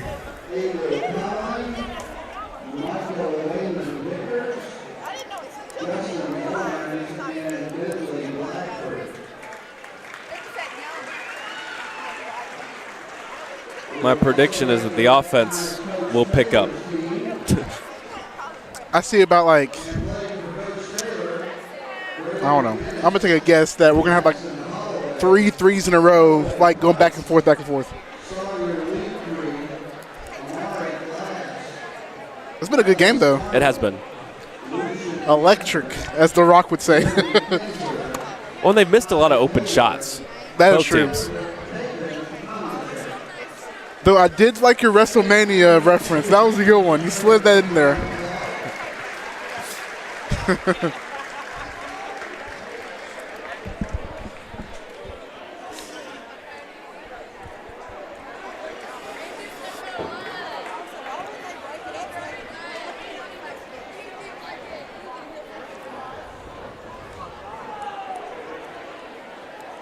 The halftime clock ticking down here inside Logan County High School. We're at the break. The Wildcats lead it 19-16 over the Cougars in the 13th District regular season finale. For both of these two teams, Franklin-Simpson looking to finish it off undefeated in district play, while Logan County looks to pick up district win number 4. The Wildcats, no matter what, the top seed in the 13th District tournament coming up in a couple of weeks at Russellville High School. I'm Tyler Eaton, joined by Tavius Babb, who you'll hear me call every time on the broadcast, TB. We were talking about this during the break, so if you're watching on Channel 9, I'm sorry. If you're listening on the radio, this is a brand new conversation to you. Only 35 points on the scoreboard, but TB, it has not felt like to me that this has been a poorly played offensive game. I think on both sides there's been just a lot of feeling out, especially with all the different zone looks that Logan County has thrown at Franklin-Simpson, not just in terms of different zones, but how much they've extended it, how much they've set back. Logan County trying to kind of feel out that Franklin-Simpson pressure. Both teams have had some good looks that haven't fallen. This trends like a game that we're going to see a big offensive uptick in the second half once both teams have been able to make their halftime adjustments. Yeah, and I think the interesting thing to note, like defense for both teams, you know, kind of like what you said, it hasn't been as good as you want it to be, and we see that in reflection of the turnovers and rebounds right now. Logan County in that second quarter committed no turnovers, and they have 5 on the night. But even with that, Franklin-Simpson committed 3 in that quarter. They only have 6 turnovers in the night. Yeah. I mean, that's very different from the first game we watched tonight, where it looked like the Logan County Cougars and even Franklin-Simpson high volume of turnovers. But in this game, I mean, there's not really a lot of turnovers. The rebound disparity is 13-9 in favor of Franklin. Both teams are getting open shots and good looks. So they're just not dropping. And like we said earlier, we both believe that they're going to start falling here coming out of halftime. First game between these two teams, the halftime score was 28-19. Things really didn't get going offensively until the fourth quarter. Franklin-Simpson scored 24. Logan County scored 21. I don't know if we'll see it to that extent in this ball game tonight. I don't think anybody in this crowd would disagree. Nice homecoming turnout for Logan County, and as always, a great road crowd for Franklin-Simpson. And I talked about in our pregame, and I mentioned it early once the game had gotten started as well. Franklin-Simpson matched Logan County from deep. Both teams made 6 in the first matchup between these two teams. That win for Franklin-Simpson back in January. Tonight, Logan County, they've made just 2 3-pointers. They've been doing more of Franklin-Simpson's bread and butter. They've gotten to the line. They're 6 for 6 from the free throw line. The Wildcats have yet to make a free throw, but they've made 3 3-pointers. They've made more shots from outside than Logan County, but the Cougars have had their looks. They just haven't been knocking them down. It's a very weird game, but it's another one, TB, that I look at some of the sequences we saw in the first half where both of these two teams want to get out and run. They want to play at a very fast pace, but there were times where they were stuck on the perimeter just passing it around for 30, 40 seconds. I don't know if there was ever a stretch for more than 2 possessions where either team you could say was really in rhythm in that first half at all. No, I don't think so. I mean, outside of maybe the very first couple possessions right there where things got like really crazy. I mean, both that was teams, the best offense I think we've seen. It was, and both teams have really just kind of tried to settle into their offense. And again, they're both getting good looks. Yep. I mean, we're seeing Franklin getting open on screens for shots in the corner, down in the paint. Same thing for Logan County. They're getting open three-point looks, but then whenever their ball handlers put the ball on the floor and get to the rim, they're shaking Franklin's defenders and getting open layups, but just not dropping them. Taking a look at the numbers so far, first for Logan County, Samson Hightower predictably leading the way, but you wouldn't predict it would only be with 5. He had all 5 of those in the first quarter. He's been in double figures in 6 straight games, averaging 19.5 points per game over that stretch. Has scored at least 20 in each of his last 2 games coming into this one, including 24 in their last game on Tuesday against Warren East. He's been in double figures 18 times this year, at 17 against Franklin-Simpson the first go-around. Just 5 so far, made a triple and a couple of free throws. 4 points for Brady Hinton, the 6'2" junior who on the season is averaging 4.8 per game, has already surpassed what he had against Franklin the first time around, had 3 in that ball game. 3 points for Jack Delaney, 2 points apiece for Cade Wall and Colby Collins. The 2 from Wall, very notable because he had 21 in the first game against Franklin-Simpson. Now, he did a lot of his damage in that game in the second half. Only had 5 in the first half, and all of those were in the first quarter. Had 10 points in the fourth quarter of that ball game. Hightower had 9 points in the fourth quarter of that game, so cannot rule those 2 out for sure. For Franklin-Simpson, all 19 have come from the starting 5, and that's been another thing to watch with this team. When the bench unit is scoring, whether it's Scherer, McAllister, Butler, they're a much better team. Didn't see much of that against Barron County, and obviously the Cats struggled offensively tonight. 0 bench points, but they're still up. The leading scorer, O.J. Gamble and Gavin Dickerson, they both got 6 points so far. They've gotten them very differently. Gavin hit a couple of threes in that second quarter. O.J. getting all of his with 2-pointers, which I referenced this earlier as well. When Franklin-Simpson has that split between their 2-point field goal percentage and 3-point field goal percentage, this team, the win percentage jumps a significant amount when their 2-point field goal percentage is at least 50. That's the mark they've got to try to hit. And I think they've been pretty close to that. Got a little 3-point happy there in that second quarter. Matthias hit a triple in the first quarter. He's got 3, 2 points apiece for Cam and Kai. TB, one of the main halftime adjustments we've seen many times this season, where I don't even know if it's fair to call it an adjustment, is Franklin-Simpson starting the half with a heavy dose of O.J. Gamble inside, whether it's on the post-up, whether it's at the elbow, whether it's on the ball. Against that zone of Logan County, I'm sure there was some time spent finding out what way is the best to get O.J. going inside. Yeah, and I think it's because we know that Franklin does a really good job of driving the ball to the paint, but when you're in that zone and the zone starts to kind of compact and constrict on you, it's really hard to kind of get to the basket and get those easy looks. I think we might see Franklin trying to do that, but again, they're doing a good job of moving the ball around, not turning the ball over, getting open shots, but I think they're going to want to cut down on some threes and like you said, give Juice the ball down in the paint or by the free throw line and let him take some jumpers like we saw him earlier in the game when he rose up 20 feet in the air and shot over everybody. We've seen OJ in a lot of off-ball screen action as the screener for shooters. One thing that we saw last Friday against Russellville was the Cats using OJ in a lot of screen action to try to get the right matchup switched onto him. So OJ would set a screen for a guard to try to get his man to track with him. We'll see if Franklin-Simpson tries to do a little bit of that. It's tough against a zone to try to find a way to get those key matchups. We'll see what Franklin-Simpson has in store. They've got the ball first as we get this second half underway from Logan County High School. 19-16, Cats lead it with the first crack at it in the second half. Left corner, Kai has it. Takes one dribble, now sends it back to Cam. Now right side, O.J. Gamble. Picked up out wide by Yates. Now it goes to Matthias in the corner. Back to Matthias on the baseline, O.J. Up top, Cam. Gives it to Gavin at the elbow. Flips it back out, Matthias. And Logan County gets some applause for their defense. Gavin on the elbow, fakes a pass. Nice find to Matthias in the corner, but he missed it off the front of the rim. And it's rebounded by Hinton. Was a wide open look created by the fake from Gavin, but couldn't knock it down. Again, it's the same thing, getting open looks, just can't knock it down apparently. Hightower one-on-one with Gamble. Now it goes to Yates on the right wing, trying to work on Cam. Ray cuts him off, and it goes up to Delaney. Now left side wall. Franklin-Simpson in a man-to-man right now, and a travel call, and as Hinton got it, went to hand it off to Delaney, but took steps before he did. Yeah, it took a couple too many steps. Both teams right now, it looks like to be very patient in getting their offensive started, looking for open shots. And right now, if you're Franklin-Simpson, again, I think you're going to try to steer away from these three-point looks, even though they're in the zone.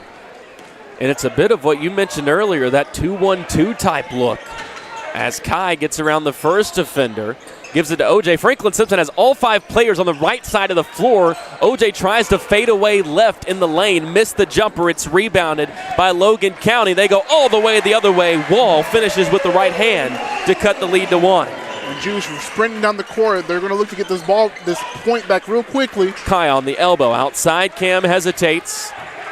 Now brings it out and gives it up to Kai at the top of the key. Partinger steps in, right elbow jumper. That is as pure as it gets. Nobody came out to guard him, and he made a pay. And you got to attack that zone to force them to make a decision, and that's exactly what he did. Hinton drives, leaves it to Yates, wide open on the block. They break that Franklin-Simpson press and answer quickly. 21-20, we played 2 minutes in the second half. Gavin, right corner, fakes a 3, steps back over Yates.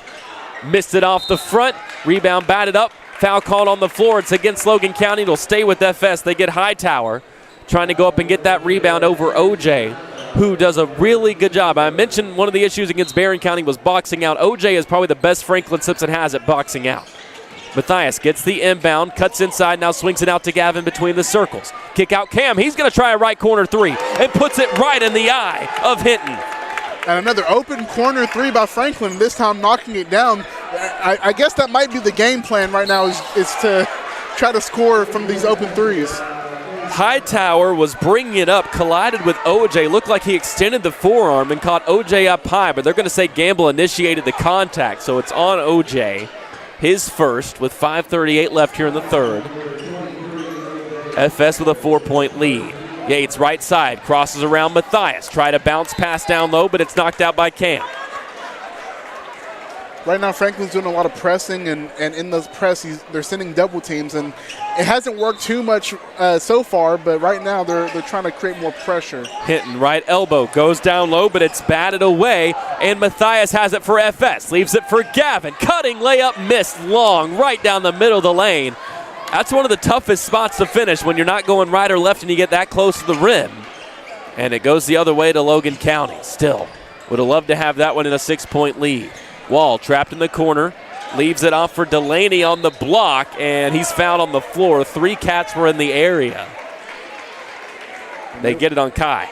They were swatting at the ball. They probably could have called the foul a little earlier, but Franklin trying to be aggressive. They've already forced Brady Hinton to commit 2 turnovers this quarter, which breaks their streak of not committing a turnover in the quarter. Yates gets the inbound pass, now goes up top to Hinton. Right side, Hightower. They gave him space. Can't make him pay, and we'll get a foul on the floor on the rebound. A lot more fouls called so far to start this second half. They get that one on Hinton. And the intensity is kind of picking up here.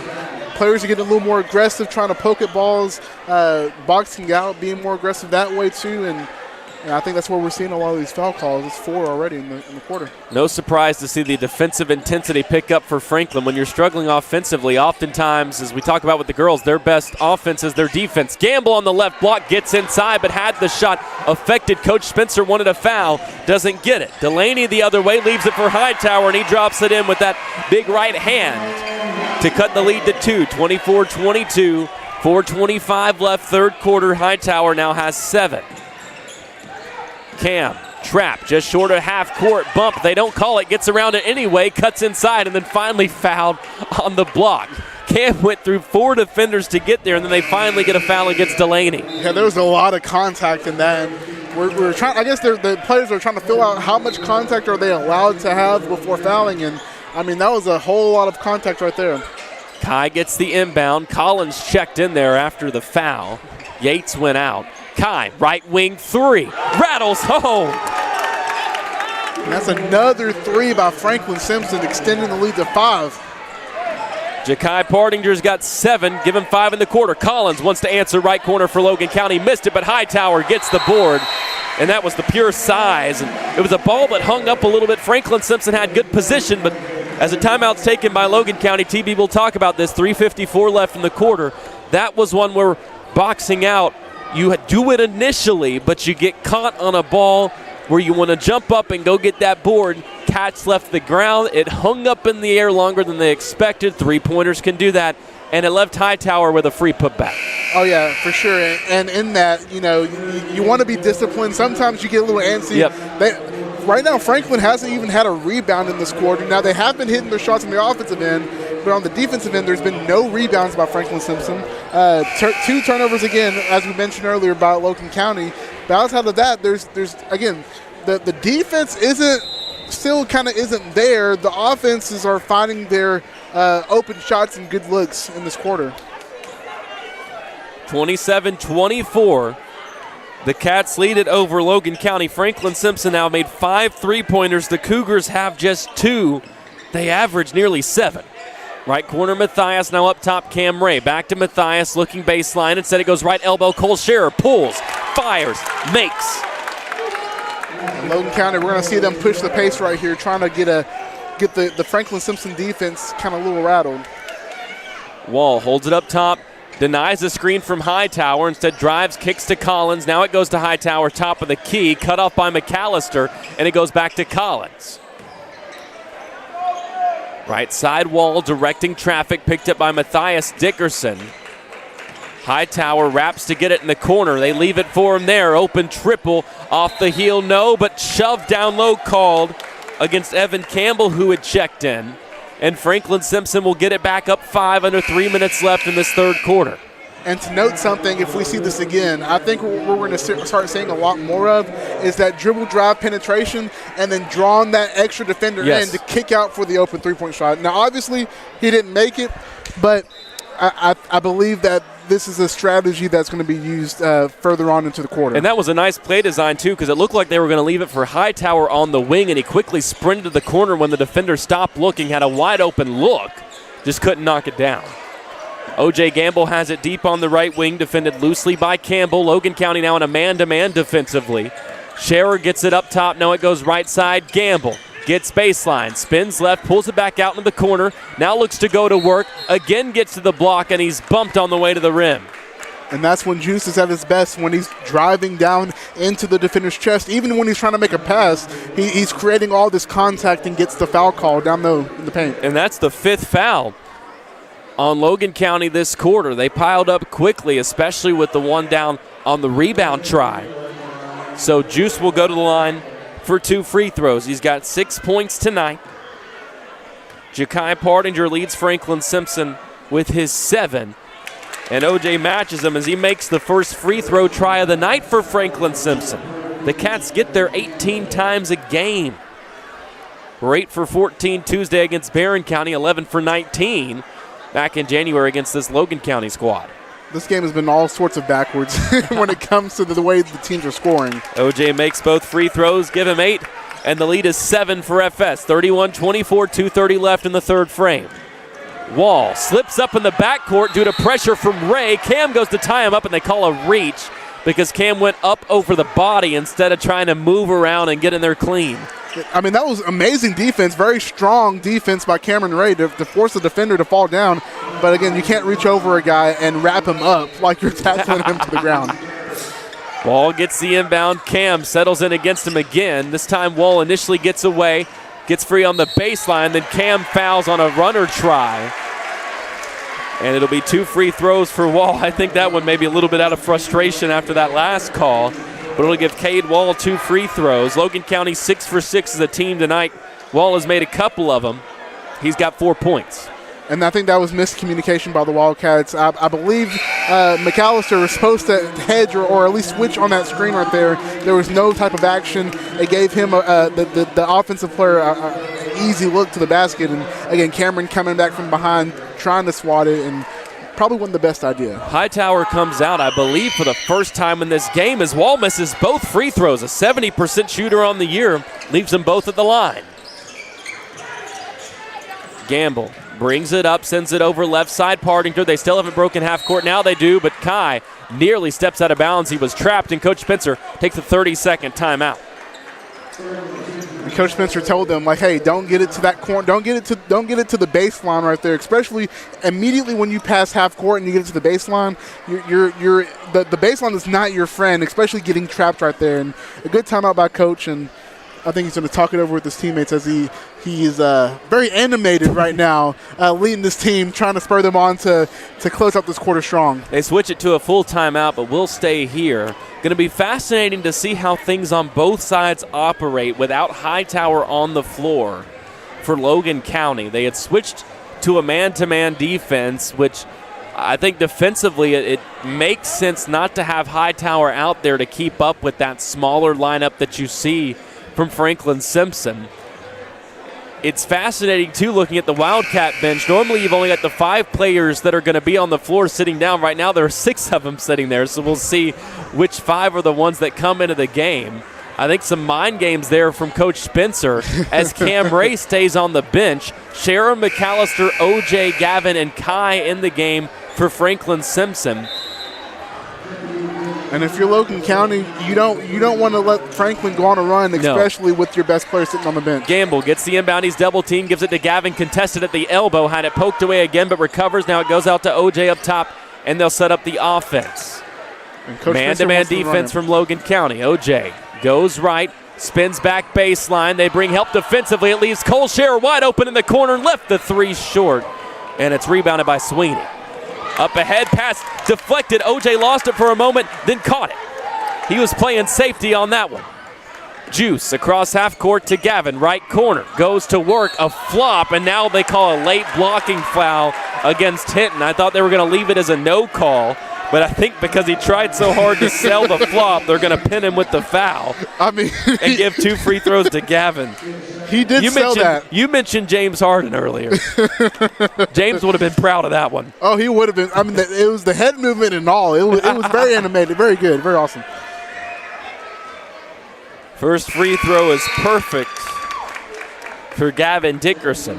He's averaging almost 12 a game. Only had 4 against Barron County. 12 the first time against these Cougars. As Matthias comes back in for Cole, Gavin buries the second free throw. He's at 75% on the year. That one makes it 33-24 FS under a minute and a half left third quarter. And if you're Logan County, you're in the danger zone of starting a run. But Delaney looks to start one the other way, drives in, beats his man one-on-one, gets to the rim, and finishes for 2 to cut the lead back down to 7. Kai to Brody, gets baseline, bumped on his way to the rim, couldn't finish it, hung up on the backside and fell off. But he'll have 2 free throws. The Cats making up a little bit for the fact that they didn't get to the line once in that first half. These will be attempts 5 and 6 in the third quarter with 1:07 left. Right now, Franklin-Simpson doing a great job of limiting a lot of scoring opportunities as Brody makes that first one for Logan County. Yes. Especially with Hightower out, and I wonder if we're going to see him kind of go in here even within the last minute to not let Franklin go up by double digits going into the fourth quarter. I was wondering about that Hightower move. I assumed the game plan was trying to send him as much as you can here late and then run him the entire fourth quarter, but man, it's hurt. Down low, bump call. I think they're going to get a blocking foul against OJ as he collided with Hinton. And even though that wasn't a flop, he sold that one too. He did. So I think that's kind of where the refs are leaning. Like, hey, you might be doing a little too much right there. So we're gonna call it the other way. Also the 5th against FS. It'll be 2 free throws for Brady Hinton, who's already made a couple tonight. He's got 4 points all in the second quarter. Logan County now 6 for 8 after Wall missed a pair earlier in this third quarter. And if you're Logan County, this is exactly what you want. You need your team to start getting to the line and making the free throws, something that you're good at. First one is perfect. And speaking on that, Logan County ranked 44th in the state with free throw percentage as a team. They shoot 71% from the free throw line. They outshot Franklin at the line in the first matchup between these two teams. Went 14 for 20. The Cats were 11 for 19 as Hinton makes both. He's got 6 for the game. The lead is 7 for Franklin as we tick under a minute left in this third quarter. 35-28 FS. Cats had 19 points at halftime. They've scored 16 in the quarter. Left side McAllister, now right side Jakai. Spins off the defender, pulls up from the right elbow over 2 defenders. Missed it. Cole comes in, rips away the rebound, but it hung up in the air and it's taken down by Delaney. Left side Yates. Logan County with 35 seconds. McAllister, great hustle play to deflect away a pass down low intended for Sweeney. That was really good hustle play. That was an open layup right there, and that would have been a big shot cutting it down to 5. Franklin-Simpson sending Juice back in. And Logan County, I think, spurred that decision by bringing Hightower and Wall back in. We wondered when we would see him with 34 seconds left in the quarter. Might as well use him here. As the inbounds pass comes in the corner to Hinton. To Delaney, now right side Collins. Looking for Hightower. They get it to him in the corner against Scherer. Puts it on the floor with his left hand, now hands it back to Hinton. Dribble drive, outside Hightower, kick out, Delaney. Free throw line, stuck in the air at the last moment, decides to leave it for Hightower, left his hook short. It's rebounded by Cole. Franklin-Simpson has 10 seconds to work with. Great defense there from FS. 5 seconds left in the quarter. OJ denies a screen, crosses, gets inside, leaves it for Cole on the baseline, contested jumper left short. And that'll do it for the quarter. Business picks up a bit on the offensive end. Franklin-Simpson led by 3 at halftime. They more than doubled that lead as we head into the fourth quarter, 35-28. Cats lead it over Logan County High on their floor. You're listening to Franklin-Simpson basketball on 92.3 WFKN.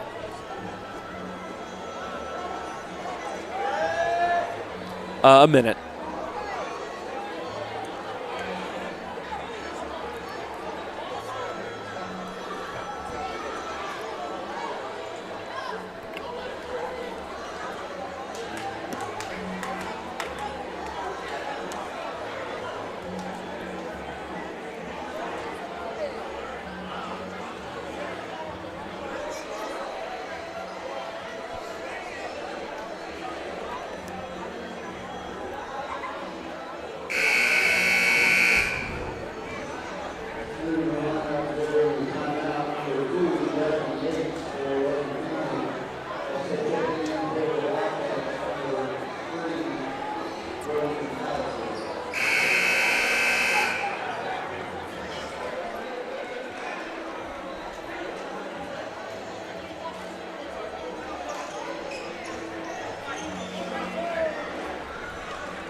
(35-28) Franklin-Simpson leads here at Logan County High School as we head into the fourth quarter of this boys matchup. The Lady Cats got things started with a win. Can the boys make it 2 for 2? We'll find out as this fourth quarter is just about set to get underway. OJ, Cole, Matthias, Gavin. Or no, now they take Cole out. Franklin-Simpson had 6 players on the floor. It's going to be OJ, Matthias, Gavin, Jakai, and Brody on the floor to start the quarter for Franklin-Simpson. As Logan County starts with possession. They go down low to Hinton immediately, kicks it out. Collins, step back triple, swishes home perfectly.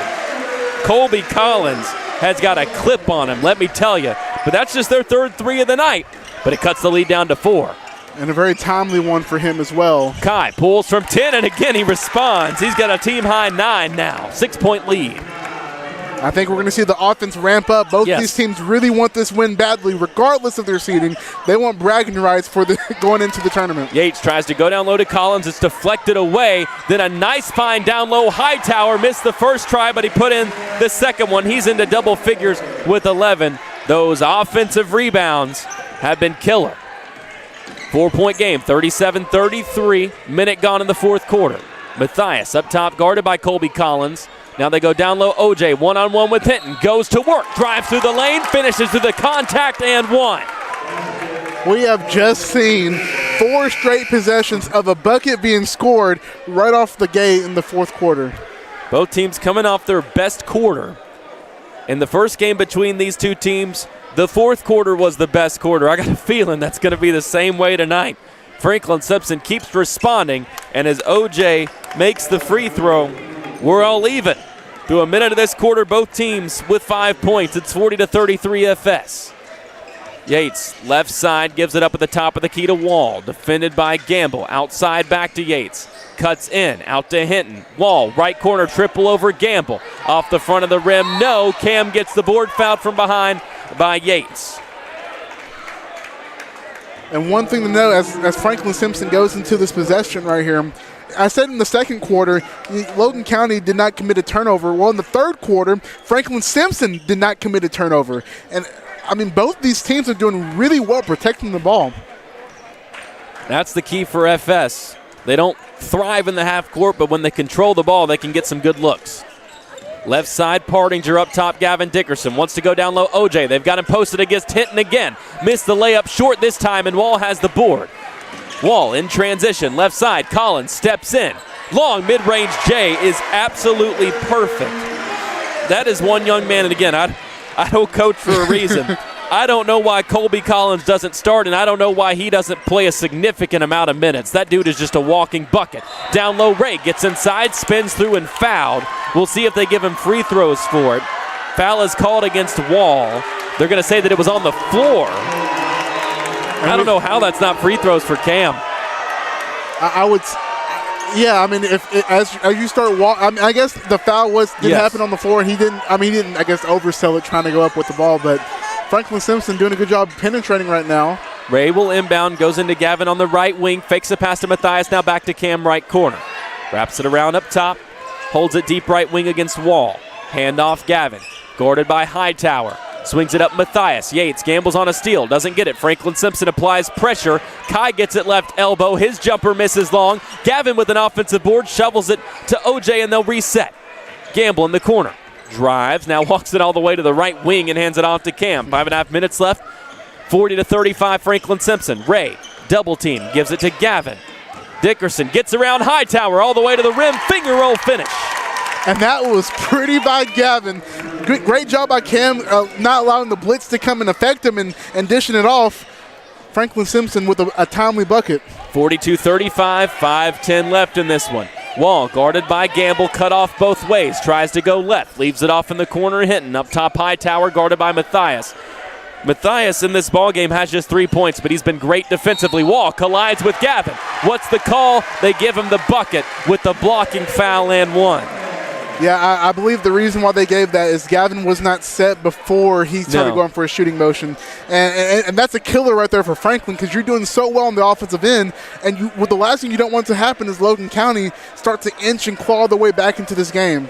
Wall also did a great job of contorting the body mid-air, so Gavin wasn't 100% set. I think Coach Spencer is asking for an explanation. He wasn't against it all. He got one he was happy with, as they had to wipe something up off the floor as well from where the contact was. Wall will head to the line for the free throw. Has just 4 points through 3 quarters. Had 21 against Franklin-Simpson the first time around. Was in double digits in the fourth quarter alone. He's got 3 in the quarter with the 3-point play. And with under 5 minutes left, it's a 4-point ball game, 42-38. Ray, near side, Logan County applying full court pressure now. Cam breaks it, goes to Matthias in the corner, checks his options, gives it to Jakai. Elbow outside, Gavin, corner triple, buries it. And a perfect three. We've talked about this makeshift triangle offense, and that was just ran perfectly with Gavin wide open in the corner for the three. Gavin went 9 straight games in double figures, hadn't done it the last 2. He's now got 13 tonight. The Cats lead it 45-38. You're listening to Wildcat Basketball on 92.3 WFKN.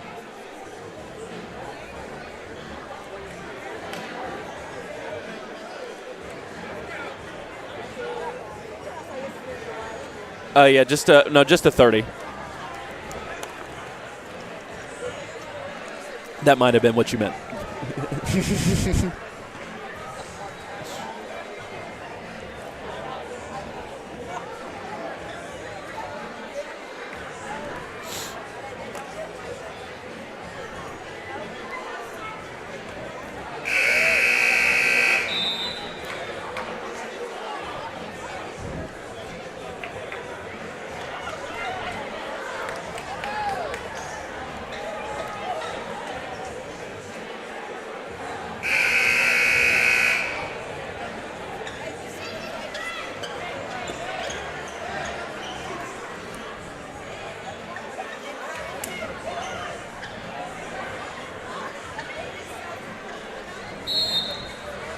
.441 left in the ball game here at Logan County High. 45-38, Franklin-Simpson leads as Logan County has it out of the timeout. Cade Wall brings it up, guarded by O.J. Gamble Cats in that man-to-man defense. Left side it goes to Collins, now back up top to Wall. He's got 7. Hightower leads them with 11. On the other side, Gavin Dickerson leads everybody with 13 for FS.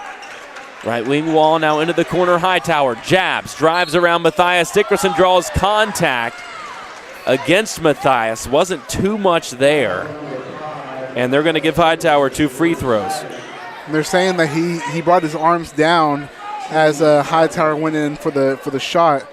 Right now, I think if you're Logan County, I mean, I might be crazy, but I'm feeding the hot hand Colby. I mean, I'm letting him let it fly. He's been doing a great job tonight as it is already, but again, Logan County getting to the line, making these free throws, keeping the game close as we're going into these clutch time moments. Hightower makes both. He's now got 13. They're 3 for 3 at the line in the quarter, 11 for 13 for the game. Franklin-Simpson on the other side. Pay attention to this one. 7 for 7 for a team that shoots 66% this year. It's 45-40. Ray brings it up against the press, picks it up on the left wing, gives it off to O.J. At half court, Gavin Dickerson has to pick up his dribble as well. Now goes back to Gamble.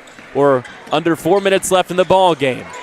Juice holding it, a little miscommunication between him and Kai. It creates an opening. Gamble drives, leaves it for Gavin, and he's now got 15 and 7 in the quarter. The lead is 7. And I just have to shake my head. What an amazing dish by Juice right there. Made the most out of a broken play. It confused Logan County defensively because him and Kai were just out there standing beside each other at half court. Juice just put it on the floor and drove. Right side Wall, fakes a 3, now swings it out on the right wing for Delaney. He misses it long, and Ray skies for the board. Cats lead by 7 with the ball. We'll see how much they push it offensively. The execution has been much better here in this second half. Ray drives, dumps it to Matthias in the right corner. Yates picks him up. Now it goes into the left corner to Kai, guarded by Wall. 1-on-1. Kai, top of the key, handoff to Dickerson. Jakai set him a screen. Now it goes outside to Cam. Yates picks him up. We're under 3 minutes left in the game. Matthias, right wing, thought about a triple, thinks better of it. Now jabs and swings it out to Gavin. Cam, left side, gets around Yates. Inside, tough finish over Hightower, misses. Rebound tip twice. Gavin comes up with it, and he's got another bucket on the putback. And that's the 6th rebound of the game. These offensive rebounds are coming at the perfect moment. 49-40. Collins, heat check 3, way off from 3 feet off the right wing, but Hightower gets the board. Put back over Matthias, no good. Kai contested from behind. Logan County contingent wanted a foul, no call, and Franklin-Simpson has the board, and then they come up and intentionally foul O.J. I think Logan County going to go ahead and start playing the foul game, down by 9 with 2:16 left. And I mean, if you're Logan County, you know Franklin isn't the best free throw shooting team, but tonight they are perfect right now. That's the 4th foul on Logan County, so Cats in the bonus the rest of the way. Gavin had it, kicks it out to Cam. They don't foul immediately to Matthias. Now to Gavin. Kick out Cam, right side Jakai. Now to O.J. on the baseline. Pardinger, Ray to Kai. Had it tipped away. It goes into the backcourt. Who's it off of? Kai's got to save it. It's going to be over and back either way. And they think it touched Kai's thigh last, which I do think was the right call. It was close. That was a close play, and I mean, good on them for making the right call. Hightower flash down low. Instead it goes Colby Collins, left corner 3. Doesn't get the bounce. Ray with the board for Franklin-Simpson. Under 2 minutes left. Logan County's going to have to send some pressure to force something for Franklin-Simpson. OJ, left wing, throwing it back and forth with Kai. 1:40 now left in the game. Cats are up by 9. Cam, left side, Gamble, gives it to Matthias. To Gavin, down low. Kicks it out to Jakai. On the wing, Cam. They work it around again to OJ and hold with under a minute and a half left in the ball game. Gavin, free throw line, leaves it for Kai. Finishes. Strong finish over Hinton. And that's the vertical for Jakai. I mean, that's what created that easier shot for him. Yes. 51-40 Franklin-Simpson. The Cats are rolling with 1:09 left, ball tipped out of bounds. The energy that was so high has just been sucked out of this arena, especially on the Logan County side, as their Cougars trail by 11. Down low, they go to Hightower. He's bumped. It'll stay with Logan County underneath. 1:02 now left in the game. And if you're Franklin-Simpson, don't foul and no open threes. That's what you want. Play good defense, strong defense, but don't foul. Goes into Hightower. Matthias contests it, made him lose it, and Ray came away with it. Under a minute left. Wall pokes it away from Ray. OJ up with it, and he's fouled. There's a timeout called. Coach Spencer takes a 30-second timeout. I think that sequence down low where Hightower missed a layup, Franklin-Simpson, they thought they had a clean contest. The Logan County side thought it was a foul. Hightower stayed on the floor thinking it was a foul. I think the Franklin-Simpson side thought it was a foul. Since then, things have kind of been quiet. Both sides almost a little bit frustrated with the officials. But Franklin-Simpson has stayed calm, composed, and outside of that over and back with the turnover, they've handled business the way they've needed to. And TB really locked down here late defensively in particular. I mean, for sure. And again, like I said before, that's the only, outside of that over and back, that's the first turnover in the second half that they've committed. And so Franklin-Simpson's done a great job of holding on to the ball. They've made the most of their opportunities each possession as they go along. Back underway out of the timeout. Ray gets the inbound pass, and he's immediately fouled by Cade Wall. Now, on the other hand, I mean, the same thing for Logan County. They haven't turned the ball over too much. They've only turned the ball over twice this quarter. But Franklin-Simpson has just made all of their shots, and that's what's put the pressure on Logan County. It'll be 2 free throws for Ray. The officials, I don't think, realized it. And as we see the fans start to follow out here as Ray makes his first one. This was a great show, and this is a gritty game. Yes. Towards the beginning, as a lot of missed open shots were had. Cam can't make the second. Logan County comes the other way with Hightower. They're down 52-40. Hightower bumped by Matthias, and they're going to get a foul. And Coach Spencer jumps up and down a couple of times. He's like, man, that's the last thing we want to do right now is freeze that clock. Yeah, that's the last thing you want to do. And, I mean, I'm surprised Logan County hasn't gone to like a screen handoff three-point shot or something like that. Delaney will inbound. It looked like he thought he was springing free for the play. Doesn't have an option at first. Now gets it off to Hightower. Working on Dickerson. Spins left. Pulls from the block, and they call a foul on the shot. Gavin's like, what do I do?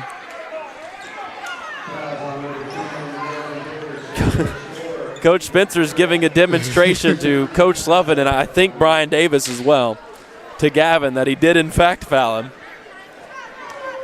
It's the 4th on Gavin as the first free throw rattles off for Hightower. It's been that kind of last 4 minutes for Logan County. Nothing has gone the way of the Cougars. As the second free throw does fall and the Franklin-Simpson run ends, it's 52-41. Was an 8-0 run for FS. And again, you're Franklin. You're just excited to get this win, and like I said, you're going to try to take this momentum, going into the game tomorrow, and then eventually in a few weeks, knowing that you've swept the entire district, take that momentum to take home a district championship.